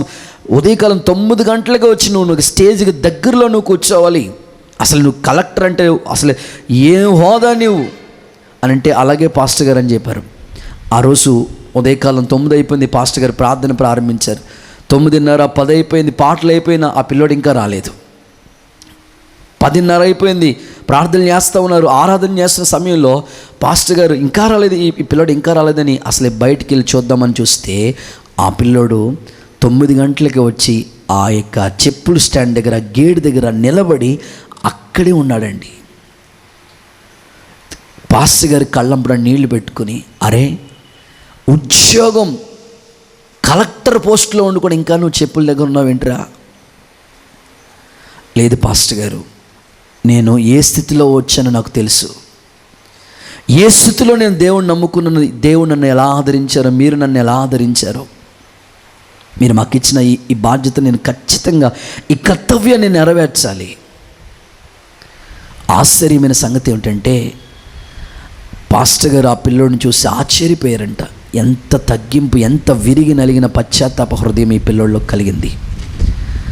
కనుక ఆశీర్వాదకరమైన మార్గాల గుండా ఆ కుమారుడు నడిపించబడి ఉన్నత స్థాయిని పొందుకున్నాడు. నేను కోరుకున్నది ఒకటే, ఈ సంగతి నేను మీకు ఎందుకు చెప్పానంటే, అతడు ఏ స్థితిలో అయినా సరే ఉండటానికి ఇష్టపడ్డాడు. ఉన్నత స్థాయిలో ఉన్న దేవుని సన్నిధికి వచ్చినప్పటికీ ఎంతగా తగ్గించుకుని విరిగి నలిగిన ఆ పశ్చాత్తాప హృదయం అతనికి ఉంది. కనుకనే దేవుడు ఆ కుమారుడిని జ్ఞాపకం చేసుకుని జిల్లా కలెక్టర్ పోస్టు ఆ స్థాయిలో ఉంచాడు. దేవుడు నీకు కూడా అటువంటి కృపను ఇవ్వాలని కోరుకుంటున్నాను. దేవుడు ఈ మాటలన్నీ నీకు ఆశీర్వాదకరంగా మార్చాలని కోరుకుంటున్నాను. నువ్వు ఎంతగా దేవుని కొరకు విరిగి నలిగిన ఆ హృదయంతో ఉంటావో అంత ఉన్నత స్థాయిలో దేవుడు నేను దీవిస్తాడు. ఇట్టి కృపా భాగ్యాన్ని దేవునికి అనుగ్రహించునుగాక. నేను ముగిస్తున్నాను. ఈరోజు ఒక 3 మాటలు మీకు జ్ఞాపకం చేశాను. దేవునికి ఇష్టమైనది ఏదో అదే నీ జీవితంలో ప్రభు చేస్తాడు. అయితే దేవునికి ఇష్టమైనది ఏది అనంటే 3 సంగతులు ఈరోజు దేవుడు మనకి తెలియజేశాడు. మొదటిగా నేను మీకు చెప్పాను, ఆయనకి ఇష్టమైనది ఏదంటే న్యాయము తీర్చుట, లేకపోతే న్యాయము చేయుట ఆయనకి ఇష్టమైనది. కనుక దేవుడు నీకు న్యాయమే చేస్తాడు. రెండవది, ఉపకార ధర్మము చేయుట ఆయనకి ఇష్టం. దేవుడు నీకు ఉపకారం చేస్తాడు, నీవు కూడా ఉపకారం చేయటానికి ఇష్టపడు. చివరి అనుభవం విరిగిన నలిగిన మనస్సు. మూడవది, విరిగి నలిగిన మనస్సు ఆయనకి ఇష్టమైనది. అలాగా ఆయనకి ఇష్టమైనది ఏదో నీ జీవితంలో చేసి, నీవు కూడా ఆయనకి ఇష్టమైనదని చేసి ఆయన రాజ్యం కొరకు సిద్ధపడాలని కోరుకుంటున్నాను. ఈ మాటలన్నీ దేవుడు మన వెనుకల్లో దీవెనకరంగా మార్చునుగాక. ఆమేన్. ప్రార్థన చేసుకుందాం. తల వంచండి, కళ్ళు మూసుకోండి. ఇంతవరకు దేవుడు మనతో వాక్యం ద్వారా మాట్లాడుతూ బలపరుస్తూ వచ్చి ఉన్నాడు. మీరున్న స్థలాల్లో అందరూ మోకరించి కళ్ళు మూసుకుని భారంగా ప్రార్థనలో ఏకీభవించాలని కోరుతున్నాను. దేవుడు ఈరోజు తన వాక్యపు వెలుగులో మనతో మాట్లాడుతూ వచ్చి ఉన్నాడు. ఆయనకి ఇష్టమైనది ఏదో అదే చేస్తాడని ప్రభు తన దాసుని ద్వారా మాట్లాడిన ఈ మాటలన్నిటి కొరకు ప్రార్థన పూర్వకంగా దేవుని సన్నిధిలో మరింతగా ప్రభు సన్నిధిలో మొరపెడదాం. ప్రభువానికి ఇష్టమైనది నా జీవితంలో నెరవేర్చండి నాయన. ఆయనకి ఏది ఇష్టమైనదో ఈరోజు ప్రభు 3 మాటలు మనకు తెలియజేస్తూ వచ్చాడు. ఆయనకి న్యాయం చేయుట ఇష్టమని ప్రభు తెలియపరుస్తూ వచ్చాడు. ప్రభువానికి స్తోత్రం, స్తోత్రం, స్తోత్రం. అందరం కళ్ళు మూసుకుని ప్రార్థనలో ఉందాం. ప్రభువా, నువ్వు నా పక్షమందు న్యాయం సమకూర్చండి నాయన. దివారాత్రులు మొరపెట్టు వాళ్ళకి న్యాయం చేకూర్చండి నాయన. ఆయనకి ఇష్టమైనది ఏది అనంటే ఉపకార ధర్మము చేయటానికి ఇష్టమని ప్రభు మనతో మాట్లాడుతూ వచ్చాడు. ప్రభువా, నా జీవితంలో అయ్యా ఉపకార ధర్మాన్ని నువ్వు జరిగించండి. నేను అనేకులకి ఉపకారం చేసే మనస్సు ఇవ్వండి నాయన. హల్లెలూయా, హల్లెలూయా, హల్లెలూయా. ఇదిగో ప్రభు చెప్పాడు, విరిగి నలిగిన మనస్సే దేవునికి ఇష్టమైన బలి అర్పణ. అయ్యా, నా హృదయం అట్లాంటి మనస్సు నాకు దయచేయండి నాయన. నీవే నాయన సిలువలో నిలువెల్ల రక్తసిక్తమైన అయ్యా విరిగి నలిగిన మనస్సు నాకు దయచేయండి ప్రభువా అని ప్రార్థన చేసుకుందాం. అందరూ తల వంచండి. ప్రభువా సన్నిధిలో ప్రార్థనలు ఏకీభవించండి. యేసయ్యా నీకు స్తోత్రం అని ఏకీభవించండి. హల్లెలూయా, హల్లెలూయా, హల్లెలూయా, హల్లెలూయా, హల్లెలూయా, హల్లెలూయా, హల్లెలూయా. నీకిష్టమైనది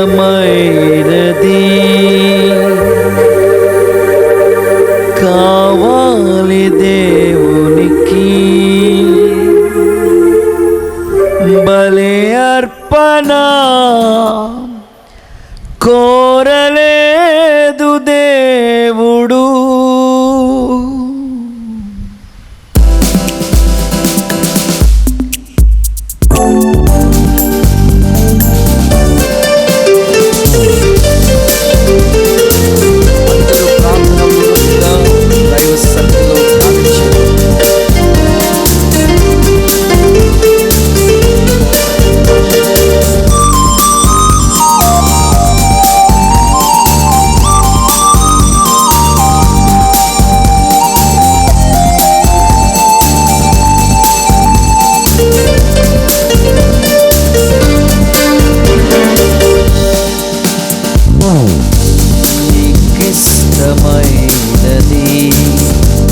కావాలి దేవునికి, బలి అర్పణ కోరలేదు దేవుడు. బలి అర్పణ కోరలేదు దేవుడు. ప్రభు మనస్సు తెలుసుకో, వాక్యాన్ని చదువుకో. నీకిష్టమైనది కావాలి దేవునికి, బలి అర్పణ కోరలేదు దేవుడు. బలి అర్పణ కోరలేదు దేవుడు. తీర్మానంతో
పాపి మార్పు ముఖ్యం, ప్రకటించు క్రీస్తు కొరకే, మరణించు క్రీస్తు కొరకే.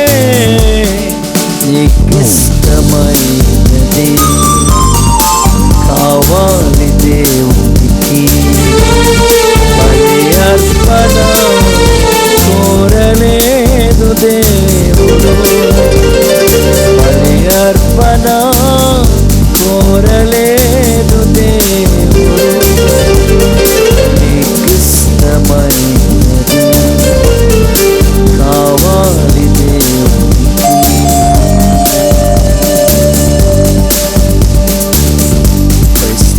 దేవుడు మనకిచ్చిన వర్తమానం కొరకు రెండు చేతులెత్తి స్తోత్రాలు చెల్లిద్దాం. స్తోత్రం దయచేసి ప్రార్థన చేసుకుందాం. స్తోత్రం స్తోత్రం స్తోత్రం. సకల ఆశీర్వాదాలకు కారణభూతుడైన మా యేసయ్య, ఈ పరిశుద్ధ నామానికి వందనాలు, స్తుతులు, స్తోత్రాలు చెల్లించుకుంటున్నాం తండ్రి. ఇంతవరకు ఈ దాసుని నిలబెట్టుకుని వాక్య లేఖనాల ద్వారా నీ ప్రజలమైన మా అందరితో మాట్లాడినందుకే స్తోత్రం చెల్లిస్తున్నాం దేవా. నీకు ఏది ఇష్టమో అదే మీరు జరిగిస్తారని వాక్యం సెలవిస్తూ ఉంది. నీకు ఇష్టమైనది ఏదో మరొక్కసారి నీ బిడ్డలతో మాట్లాడి బలపరిచినందుకు స్తోత్రాలు ప్రభువా. నీకు న్యాయం చేయటం ఇష్టమని వాక్యం సెలవిస్తున్న రీతిగా అయ్యా, నిజమైన న్యాయాధిపతిగా వాకిటి నిలిచే దేవుడు నువ్వు ప్రభువా. దీవారాత్రులు మొర్రపెట్టి వారికి నీవు న్యాయం చేస్తావు ప్రభు. నీవు అన్యాయం చేసే దేవుడు కాదని మరొక్కసారి మీ బిడ్డలను మీరు బలపరిచినందుకు స్తోత్రం చెల్లిస్తున్నాం. అలాగునని దైవమా, ఉపకారం చేయటం నీకు ఇష్టమని వాక్యం సెలవిస్తూ ఉంది తండ్రి. ఆ దినముల్లో ఎంతో మంది ఉపకారం చేసి నీకు ఇష్టమైన పని చేసి ఆశీర్వాదాన్ని పొందుకునే రీతిగా నేటి దినాల్లో నీ బిడ్డలందరూ ఉపకారం చేసి నీకు ఇష్టమైన వారిగా మార్పు చెందడానికి సహాయం చేయండి. యేసయ్యా, మీకు స్తోత్రాలు చెల్లిస్తున్నాం. విరిగి నలిగిన మనసే నీకు ఇష్టమని వాక్యం సెలవిస్తున్న రీతిగా ప్రతి వారిలో విరిగి నలిగిన హృదయమును కలుగు చేయమని ప్రార్థిస్తున్నాం. ఆ దినాల్లో శరీరధారిగా ఉన్నప్పుడు మీరు నాయన నలగొట్టబడి ఉన్నారు. పౌలు శరీరంలో ఉన్నప్పుడు ఆ శరీరాన్ని నలగొట్టుకున్నాడు. అలాగే ప్రతి వారు కూడా వాళ్ళ హృదయాన్ని, వాళ్ళ దేహాన్ని నలగొట్టుకునే కృపను దయచేయమని ప్రార్థిస్తున్నాం. ఇతబడిన వాక్యాన్ని అందరి హృదయాల్లో నూరంతులుగా నీరు కట్టి ఫలభరితంగా మార్చి వాక్యానుసారంగా నడుచుకుని నేను మహిమపరిచి నీకు ఇష్టమైన జీవితం జీవించడానికి సహాయం చేయమని యేసయ్య పరిశుద్ధ నామములో ప్రార్థించి వేడుకొంచున్నాము తండ్రి. ఆమేన్. మన ప్రభు అయిన యేసుక్రీస్తు కృప, తండ్రి దేవుని ప్రేమ, పరిశుద్ధాత్మని అన్యోన్య సహవాసం సదాకాలం మనకి తోడే కాపాడి నడిపించునుగాక. ఆమేన్. అందరికీ వందనాలు. Praise the lord.